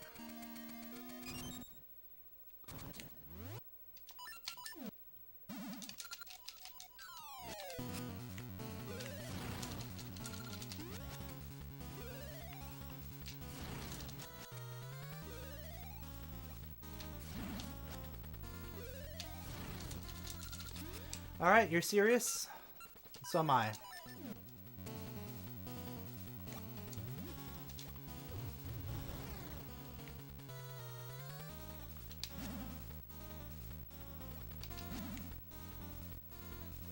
Stop doing the red balls.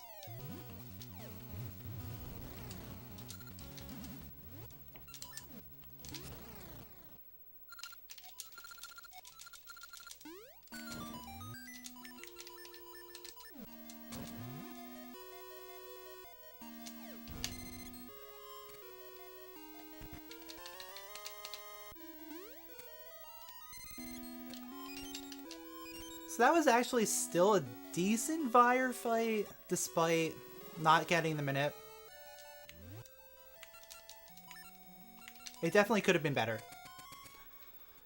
The Manip is way faster than anything.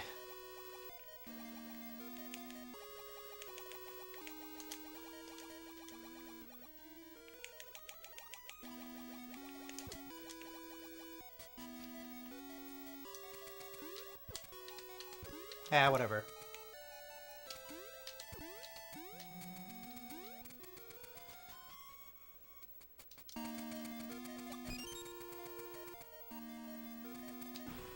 Yeah, once you know how to fight him, he's not bad at all. Let's see how many tries it takes us to get the RNG boss key. First try, let's go!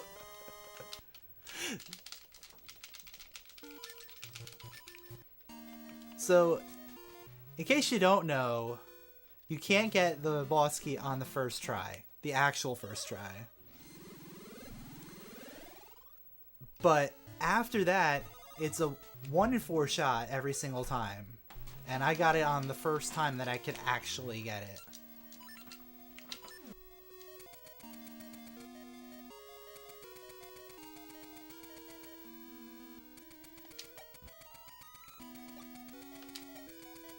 Why are you going over here?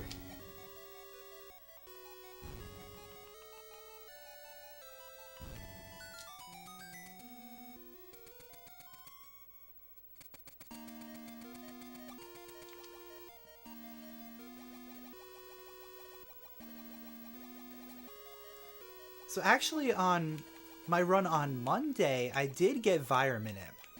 However, the rest of the dungeon went really horribly.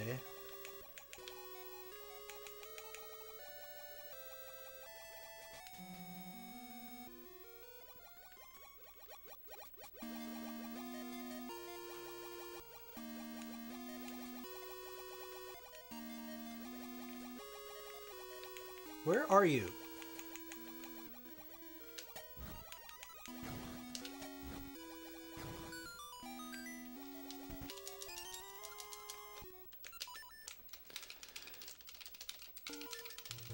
Alright, let's see how this part goes.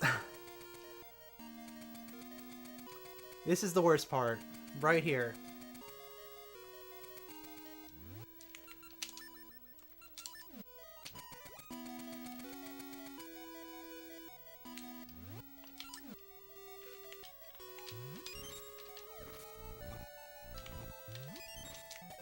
Okay. So we're done with that part. Now we just have to get through the room.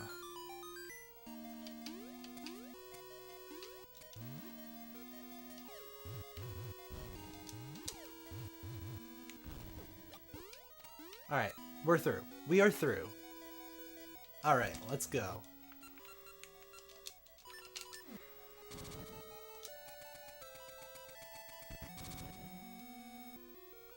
Yeah, I'm pretty sure, yeah. I'm pretty sure I'm gonna want to fill up on seeds after this. before going to Dungeon 7.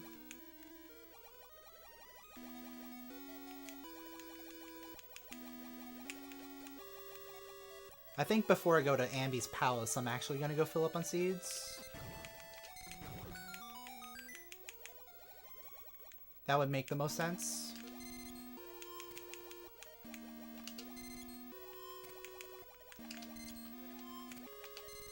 I haven't really put a ton of time into like seed routing for late game in this category.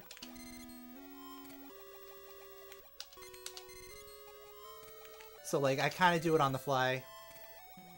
Mostly because you still have a ton of seeds. But you end up using quite a few of them in Dungeon 7. So I gotta be a little careful about what I'm doing.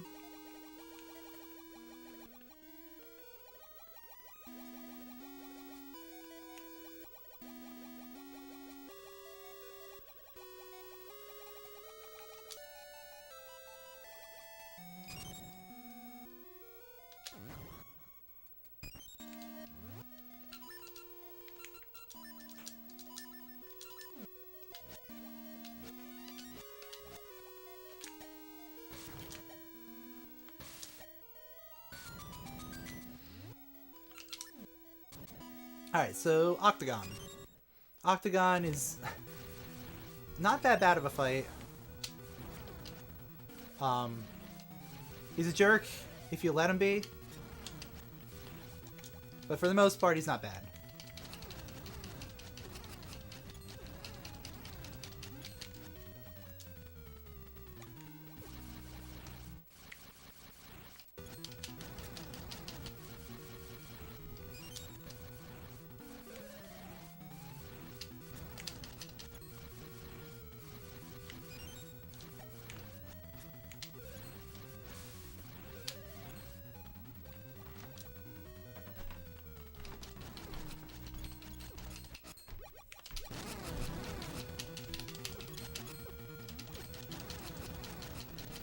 Like I said, he's a jerk when you let him be.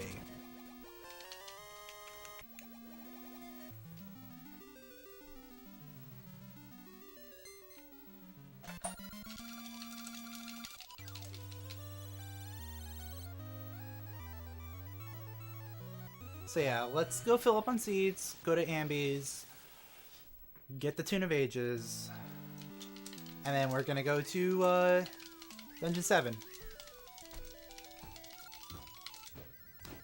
You know, that was actually really close. To something that I really didn't want to have to do.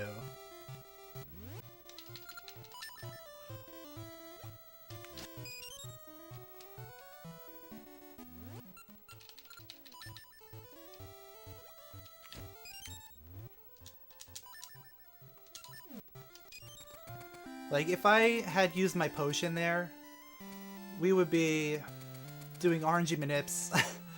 We would be going to buy a potion.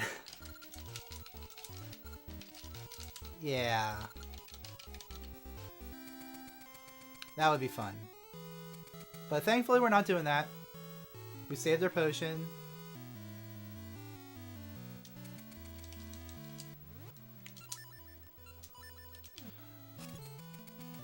We also get to do guard skip. Guard skip is super easy.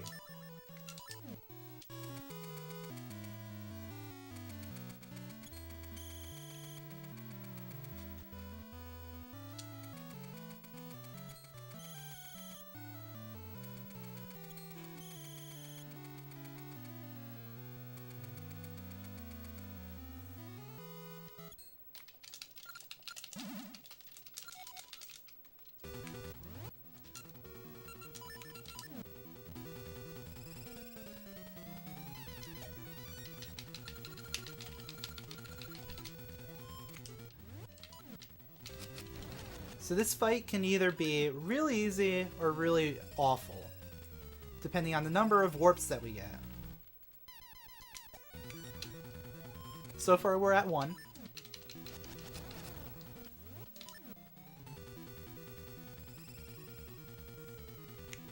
2, 3, 4. Okay. 4 warps. Not terrible, but not great either.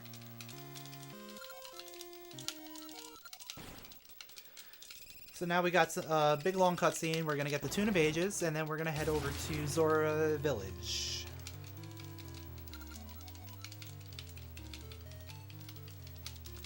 We're almost into the new content. So,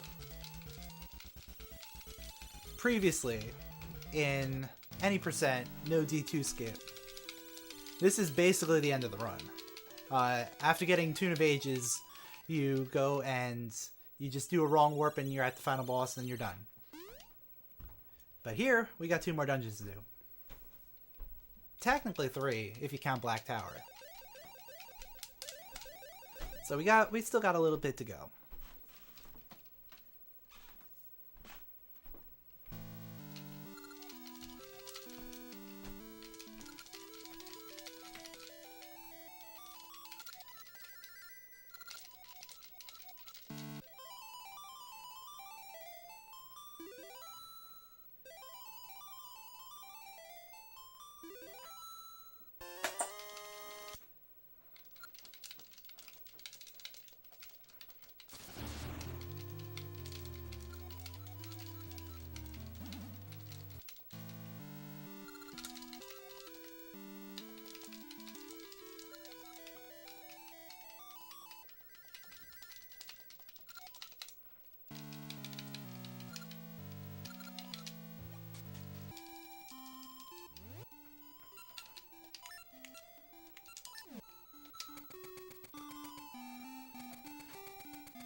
So at this point, it's time for us to go to Zora.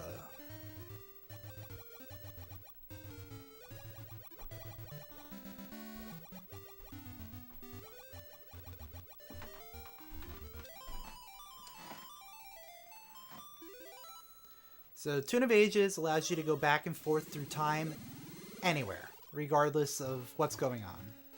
As long as when you go back and forth through time, you don't land on like a wall or something. It'll send you back after that.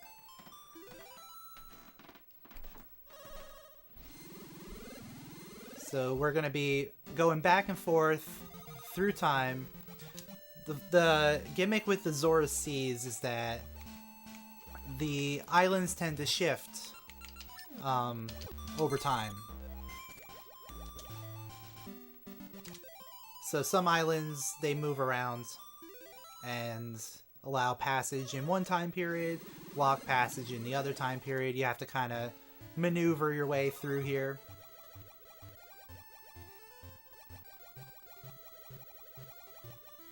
It's a neat little puzzle the first time you go through it, but after that you just kind of autopilot through.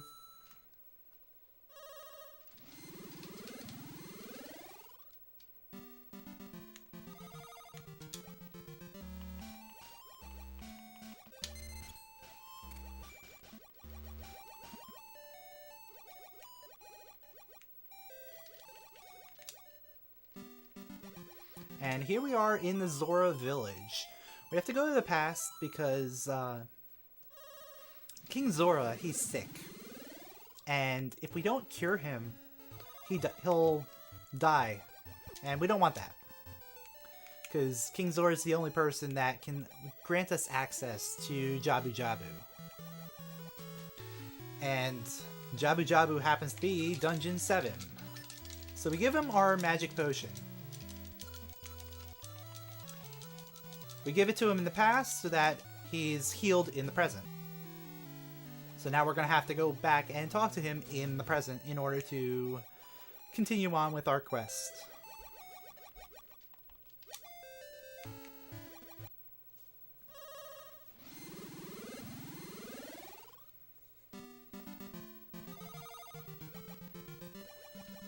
And before we're able to actually enter Jabu Jabu, King Zora has one request from us.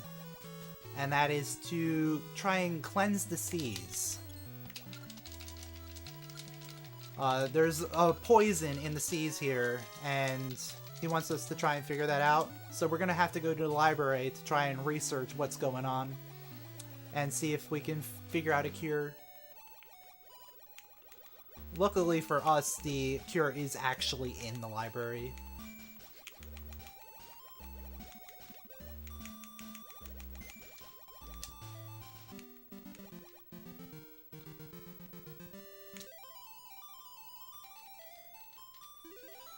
But yeah, this part of the game, you do a lot of back and forth between past and present, like really quickly. Like, look, we're gonna open up the key, open up the library in the past, go straight back to the present. Because in the present is where we're gonna get the Book of Seals.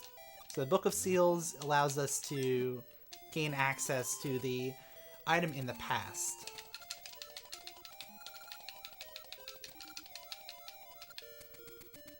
Oh wait, I have to talk to the fairy first. I'm an idiot. I forgot about this. So you have to talk to the fairy in order to start off the quest to actually get the fairy powder. I'm so used to randomizer where you don't have to do that. But it's a quick little thing. The fairy's right over here.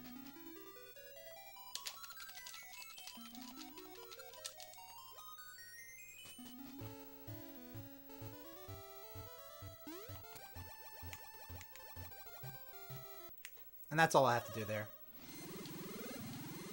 Now the old man is going to be able to give us the Book of Seals.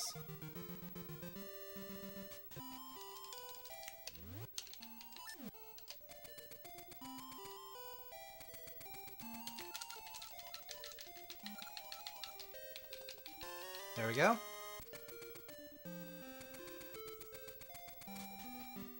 And now we'll head back to the past so that we can use the Book of Seals to get the fairy powder. Technically, you can skip getting the Book of Seals, but you really don't want to. In order to skip it,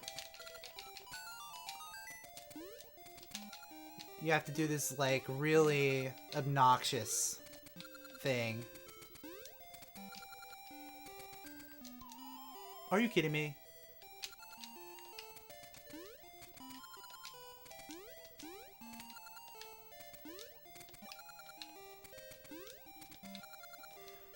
One, two. Okay. 1, 1, 2, 1, 1, 1, 2. There we go.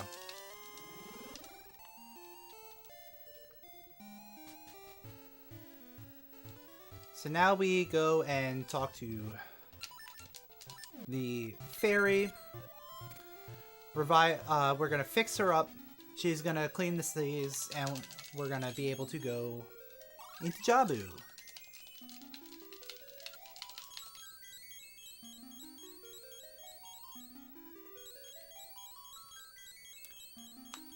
Well, first we're gonna have to get permission from King Zora in order to actually go into Jabu. But once we do this, he'll give us permission.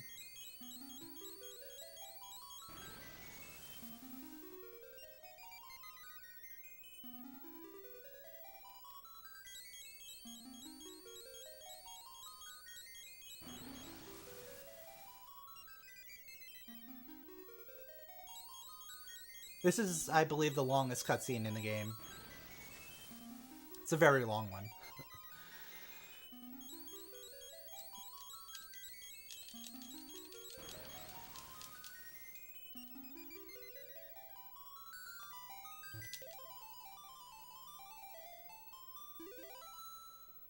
Yeah, I'm losing time here because I forgot about having to talk to the fairy first.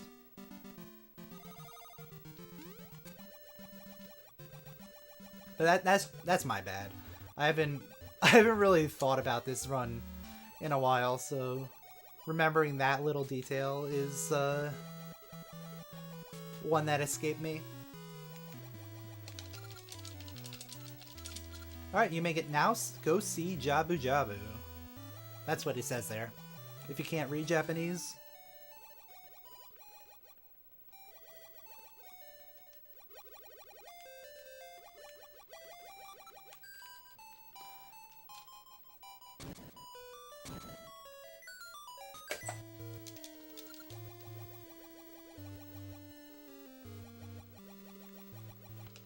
So Jabu Jabu. Everyone's favorite dungeon.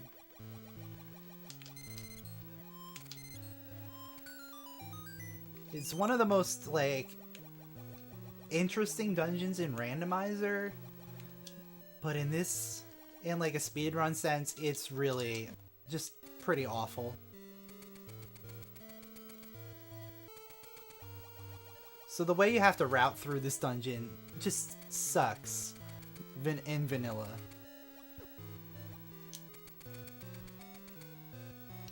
And that's because you have to go through this dungeon like 5 times in order to actually complete it.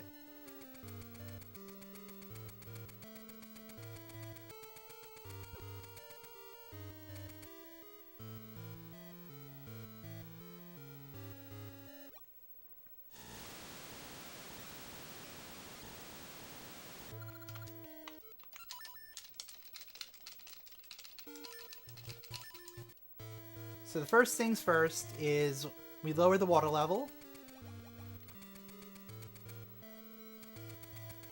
which is going to allow me to get this key here.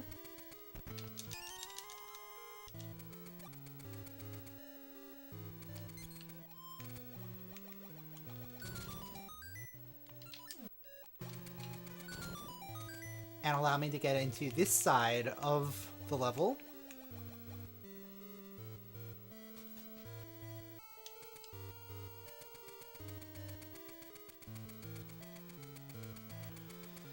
Then we're gonna go up to the top floor.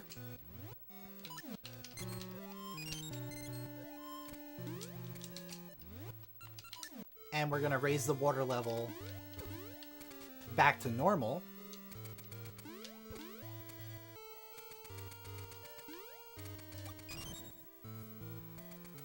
And then head back down.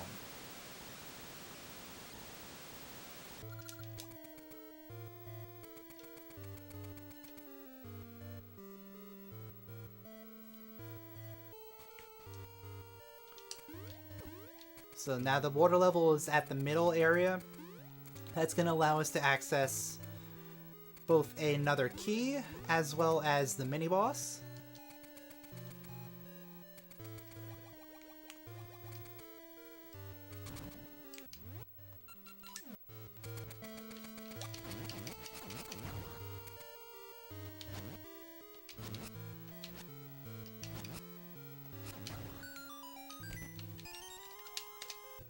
So I get this key, and then I'm going to be making my way over to the mini-boss.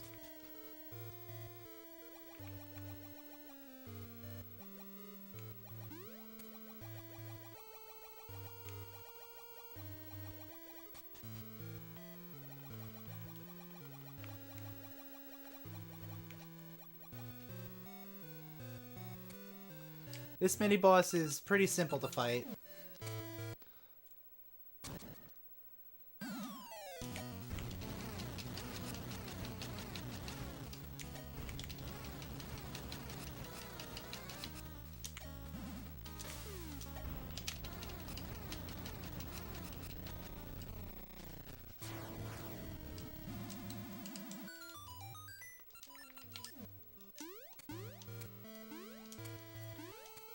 And now, by completing the mini-boss, we gain access to the level 2 switch hook. With the level 2 switch hook, now we can start doing some other stuff. AKA, let's gather more keys. The rest of this dungeon is gathering keys so that we can get to the boss. First we need to get to the boss key, then we can get to the actual boss himself.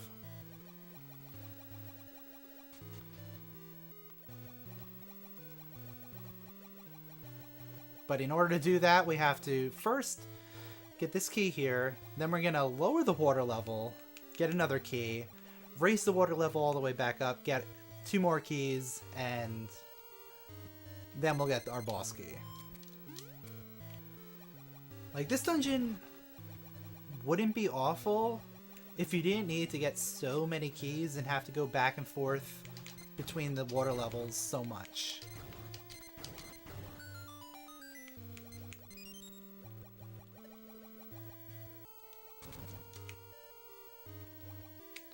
Luckily, like, the way this is routed out, it's not bad.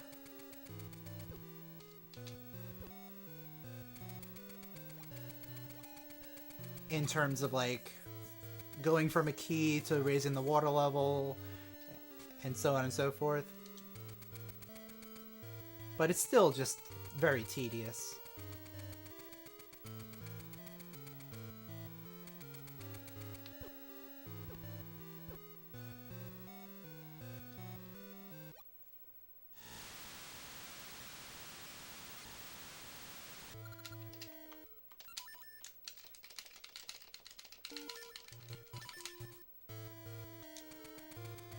And now, once again, with the water level all the way at the bottom, we can get this other key, which was just out of reach earlier.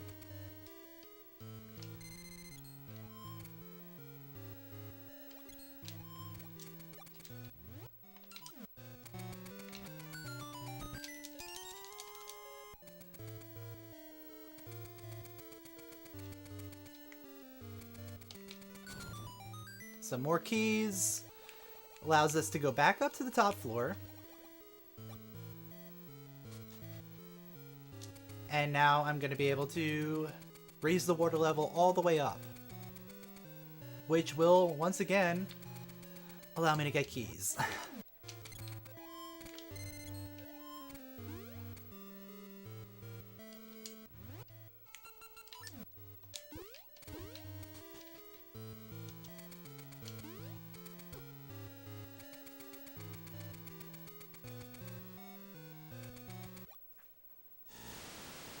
At this point, there's 2 more keys for me to get.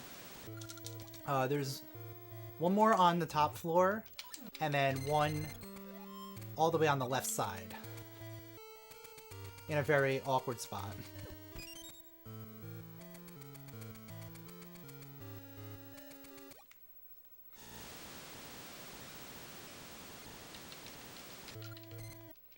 So I raise the water level all the way, do another save and quit, and we're gonna go get that key on the left side. And we'll get the other key a little bit later on once we get all the way back to the top.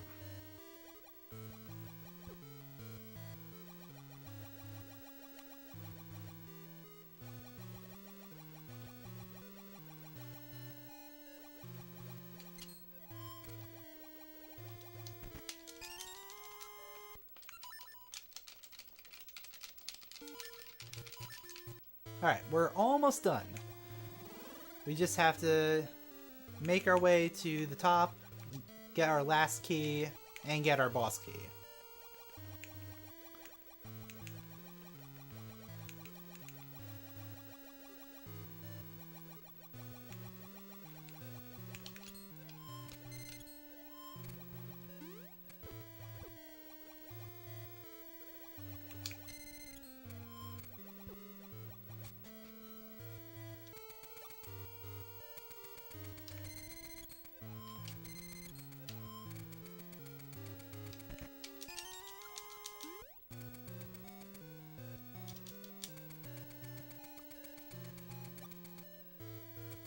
And the water level's already all the way up, so we don't need to change the water level or anything. All I have to do is just get through this area.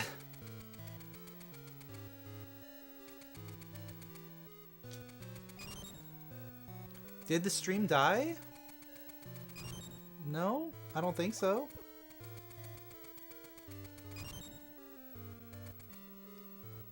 Maybe it did.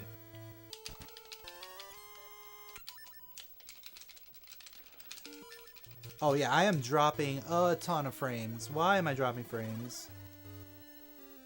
I have no idea why I'm dropping frames.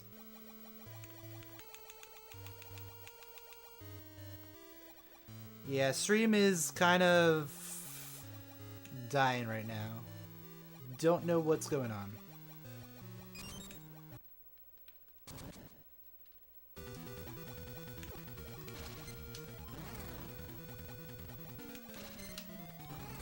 But I don't want to stop the run because I'm actually on pace right now.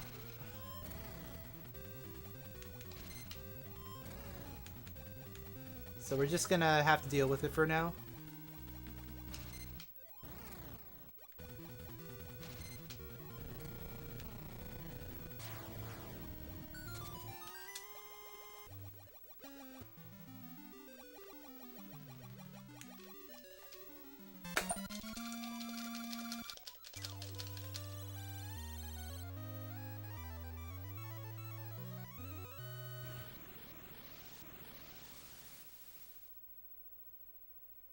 Let me try connecting to a different, Alright,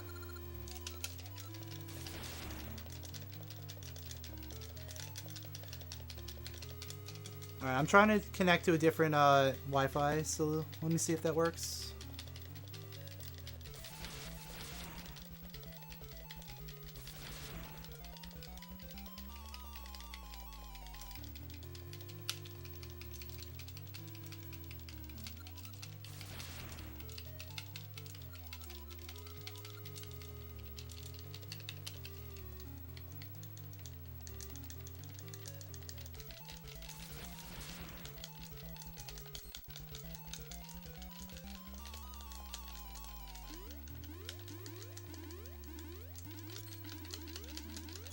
Alright, so it looks like we're back.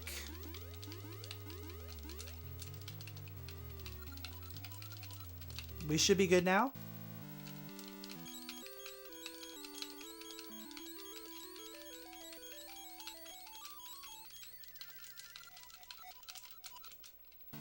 Alright, cool. Yeah, I don't know what happened there. I just swapped my other Wi-Fi band.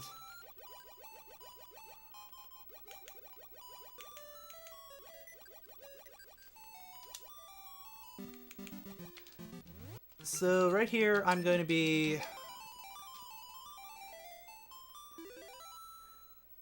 going to use the Zora scale that we just got, and we're going to be going to get the Tokay eyeball.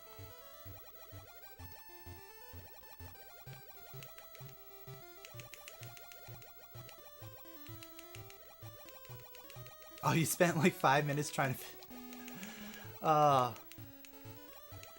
I don't know why my internet just like decided to crap itself.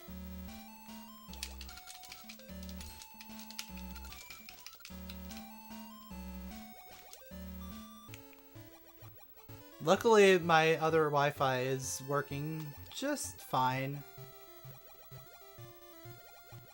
Alright. Okay, cool. That worked. I was like, no, we're gonna miss each other.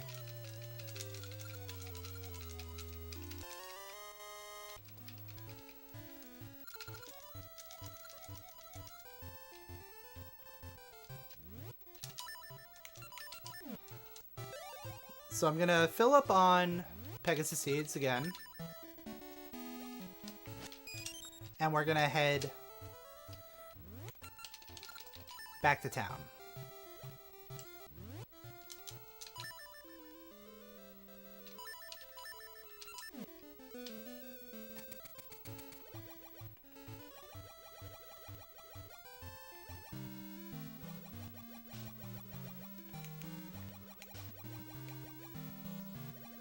Because now that I have the Tokay eyeball, we can go in here.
So this is the Sea of No Return.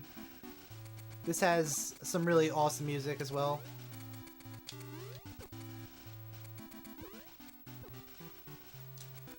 It's a giant maze. Once you know the solution to the maze, it's not really hard to get through. It's just kind of annoying because of all the enemies.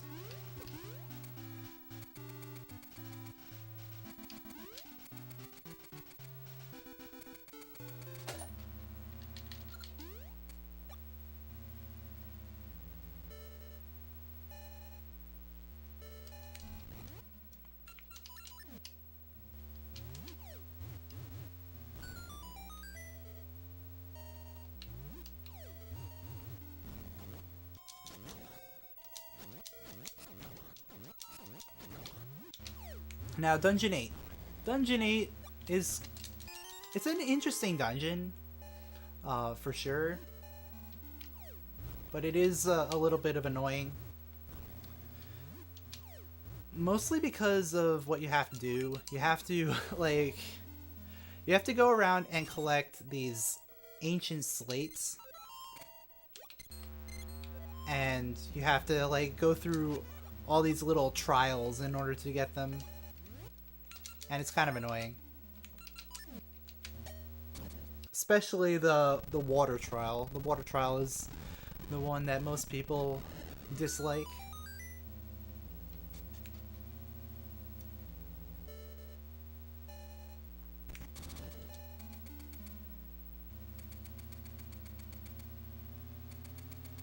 Not to mention that this dungeon is pretty long. Like, it's a pretty lengthy dungeon by itself.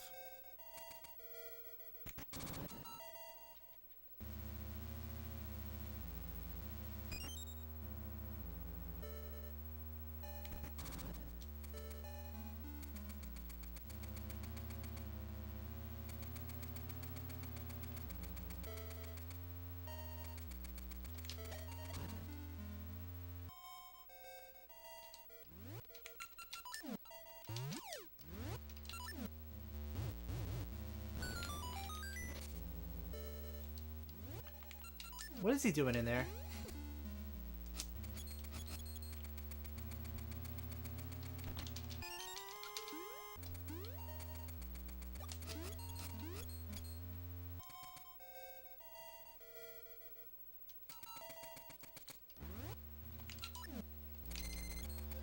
So I always like to stay stocked up on bombs, mostly because the final phase of Varen, you can end up having to fight the spider phase, and you need to use bombs in order to hit the spider phase. So I like to just have a bunch of bombs before going there. Yeah, spider phase. And in this category, you pretty much have to do 2 rounds of either spider or bee.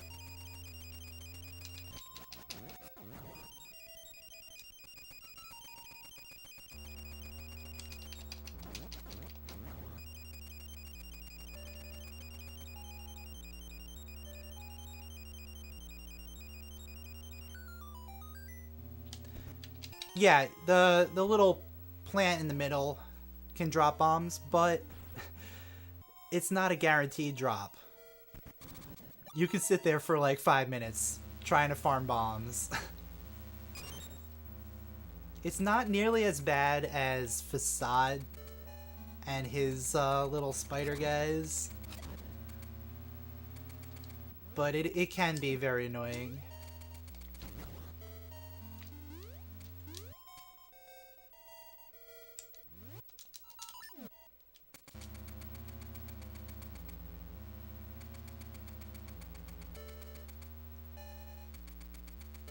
Especially because you're dealing with Spider Varen at that time. Spider Varen is the worst phase.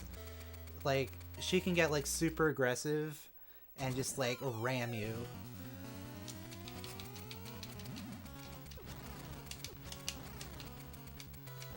Oh my god, that was awful.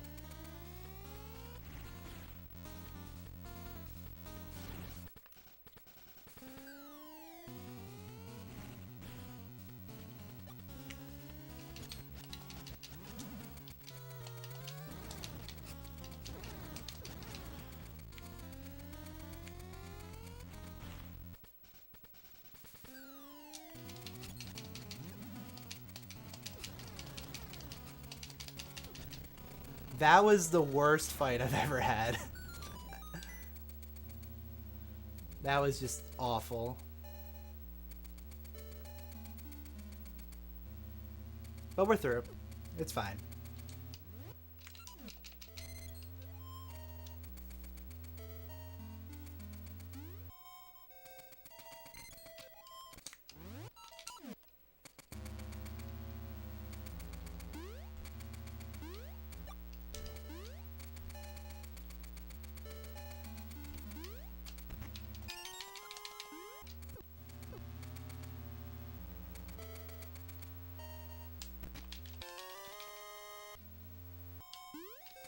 Yeah, I guess a manip could be nice for that mini-boss, but how would you do it? Because you have to go through the entire dungeon to get here.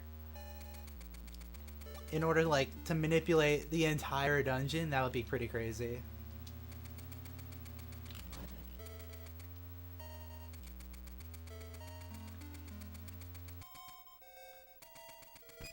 But, like, for the most part, it's not that bad.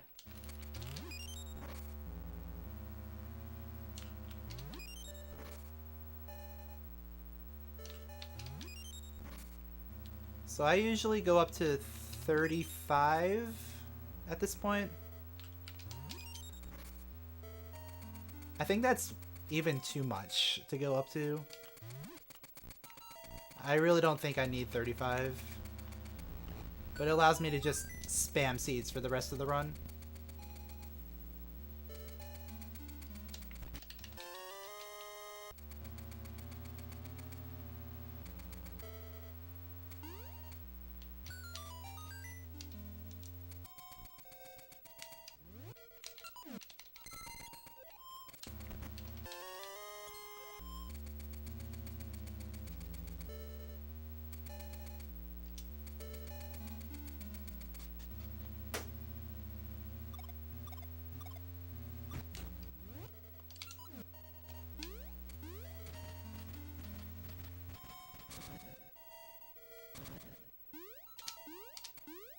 So tile room, just chill over here, and you can't get hit.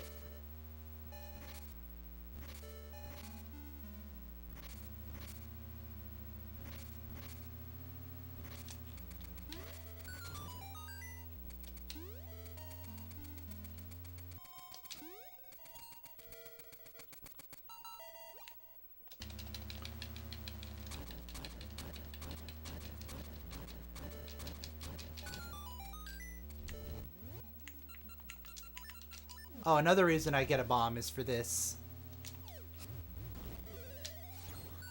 Super duper cool strat. I really like that strat.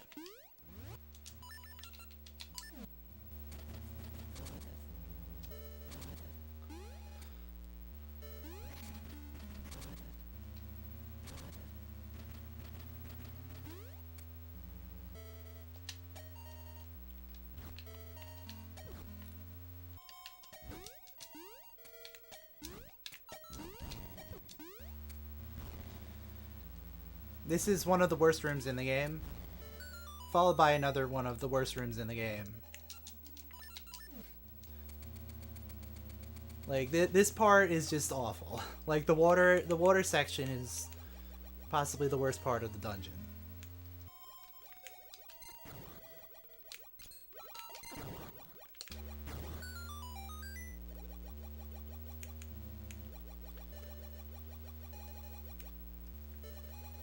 I mean, this room isn't that bad, it's just really annoying. Of course, I say it's not that bad, and then I fall. Twice. What the heck am I doing, dude?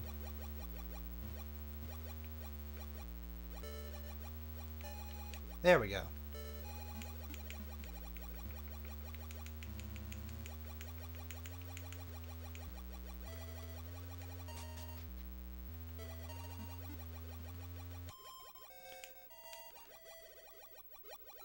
Like, I usually don't fall at all.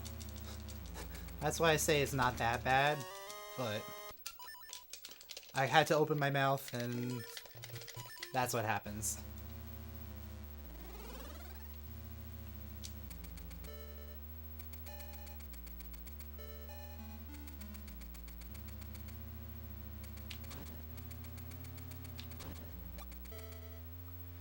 So this is the point of getting all 4 of those slates. It opens up the staircase, which leads us to the final area with the boss.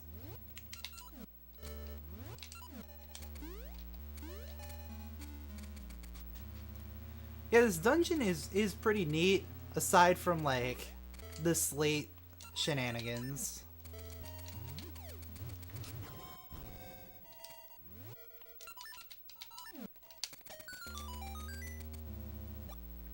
So once again, I'm going to fill up on everything here, just to be super duper safe. That's partly rando me taking over. I like the slates as, like, a thing. I just don't like some of the rooms. And this is again one of my favorite bosses.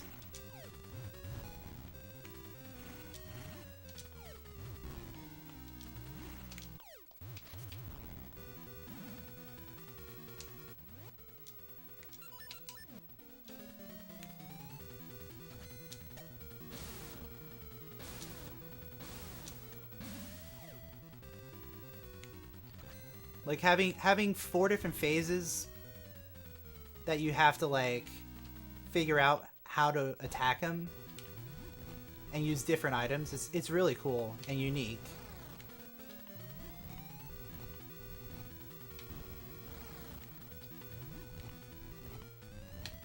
Like, there's no other boss in, like, Zelda at all that requires you to use 4 different dungeon items in order to kill him.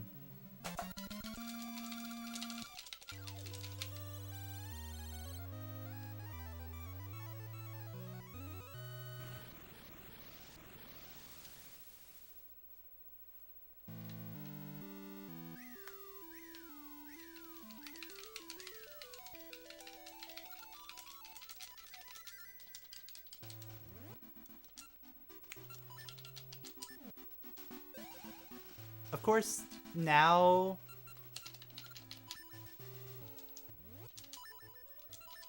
my capture card starts to be annoying with the sound.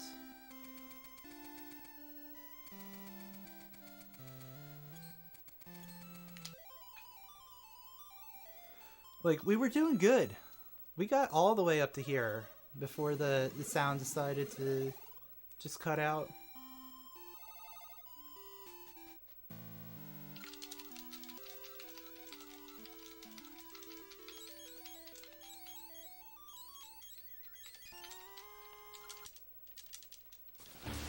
Oh, and it's back.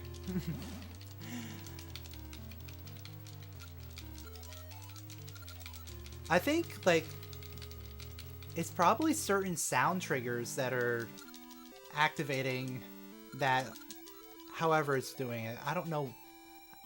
Like, I don't know exactly how it's doing it or what's happening. Stream was fine. Are you wearing headphones?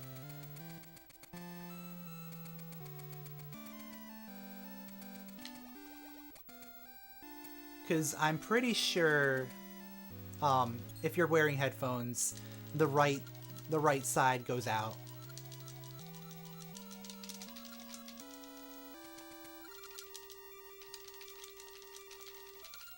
At least, you know, on my end, the right side goes out, and I believe someone else has, like, said that before. That they lost the right side.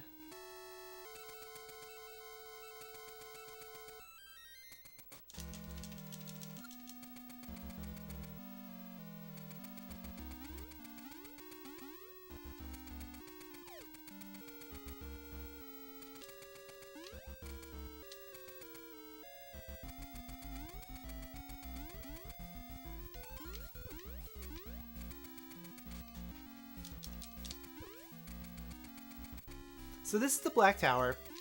There's just a bunch of enemies that you can just ignore as you climb up. And we're going to be making our way to the top of the tower.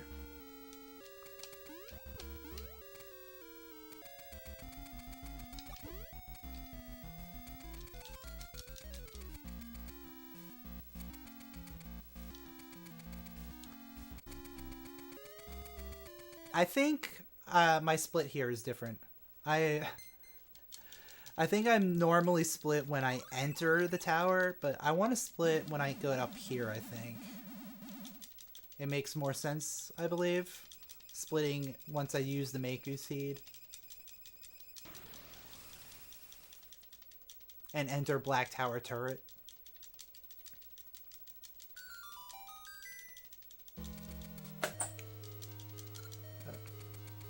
Oh, he's being nice. He's being nice.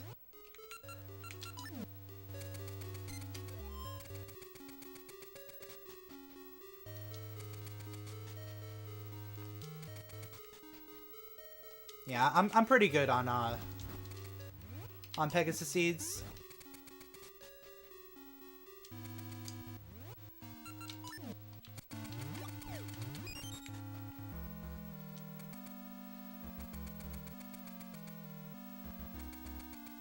Yeah, I didn't need to go up to 35. I could have probably stuck it at like 30 and been safe. Even 25. No, 25 wouldn't have been enough.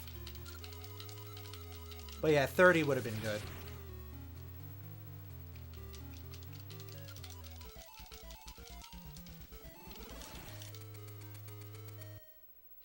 Alright, so Ambi Phase 1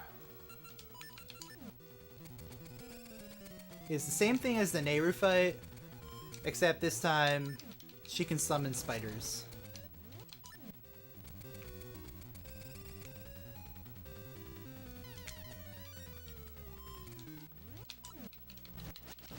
So far, so good. We haven't had any teleports yet. There's one. Alright, only one. That's actually really good. It's only one teleport.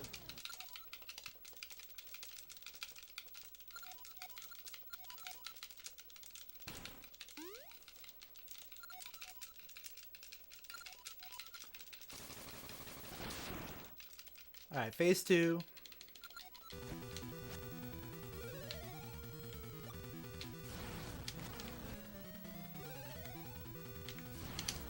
She's doing her drive-by pattern, which is the second worst pattern. Because you want her to stay still so you can do a bunch of damage. Baby beam! Baby beam! Baby beam! Baby beam is bad.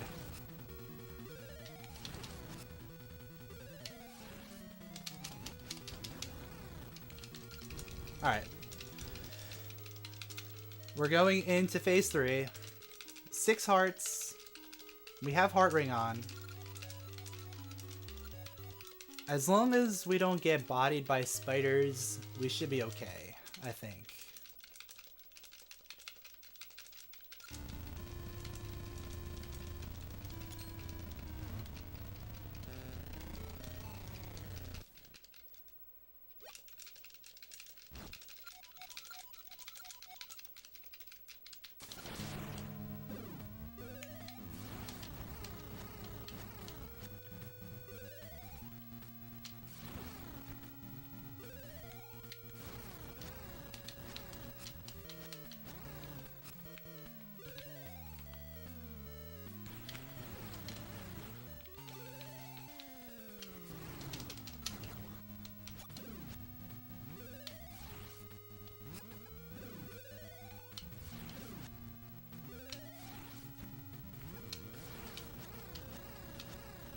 Alright, we got one more phase.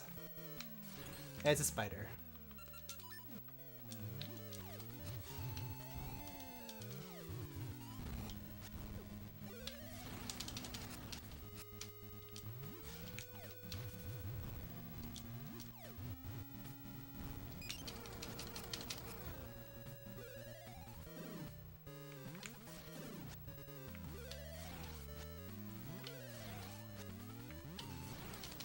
Alright, there we go.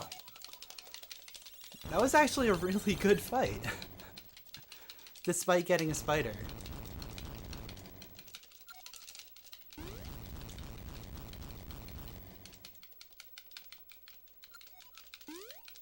So that was a PB. That was pretty good.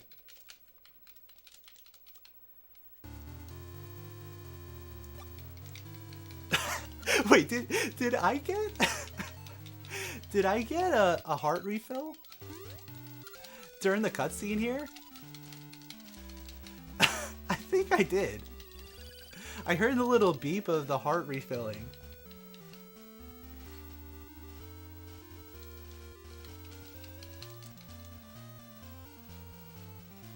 We have to go to the tapes on that one.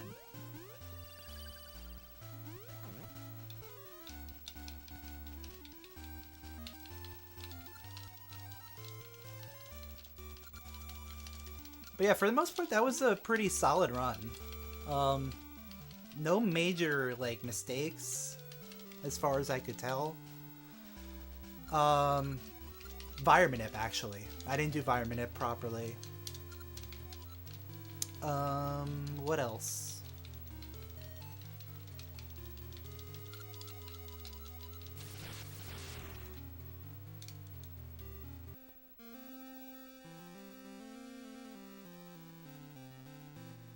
Oh, Head Thwomp. I dropped the Head Thwomp. I dropped the cycle immediately. So that was a big waste of time. Armos Manip didn't go properly, but it never goes well. For me, at least. Environment Manip was awful.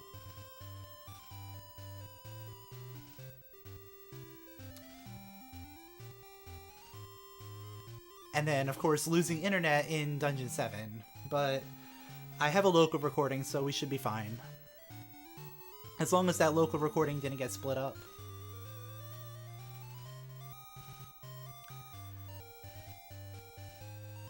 But, yeah, it says I'm recording for 2 hours and 52 minutes, so that means it didn't get split up, so we're good.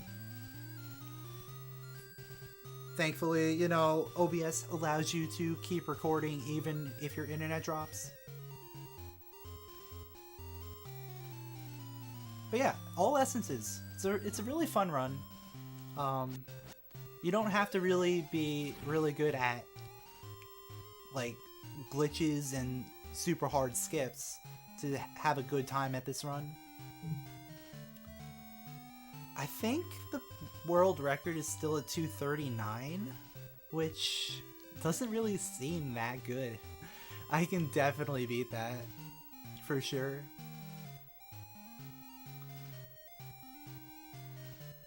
I just have to, like, go back and, you know, play this a bunch more.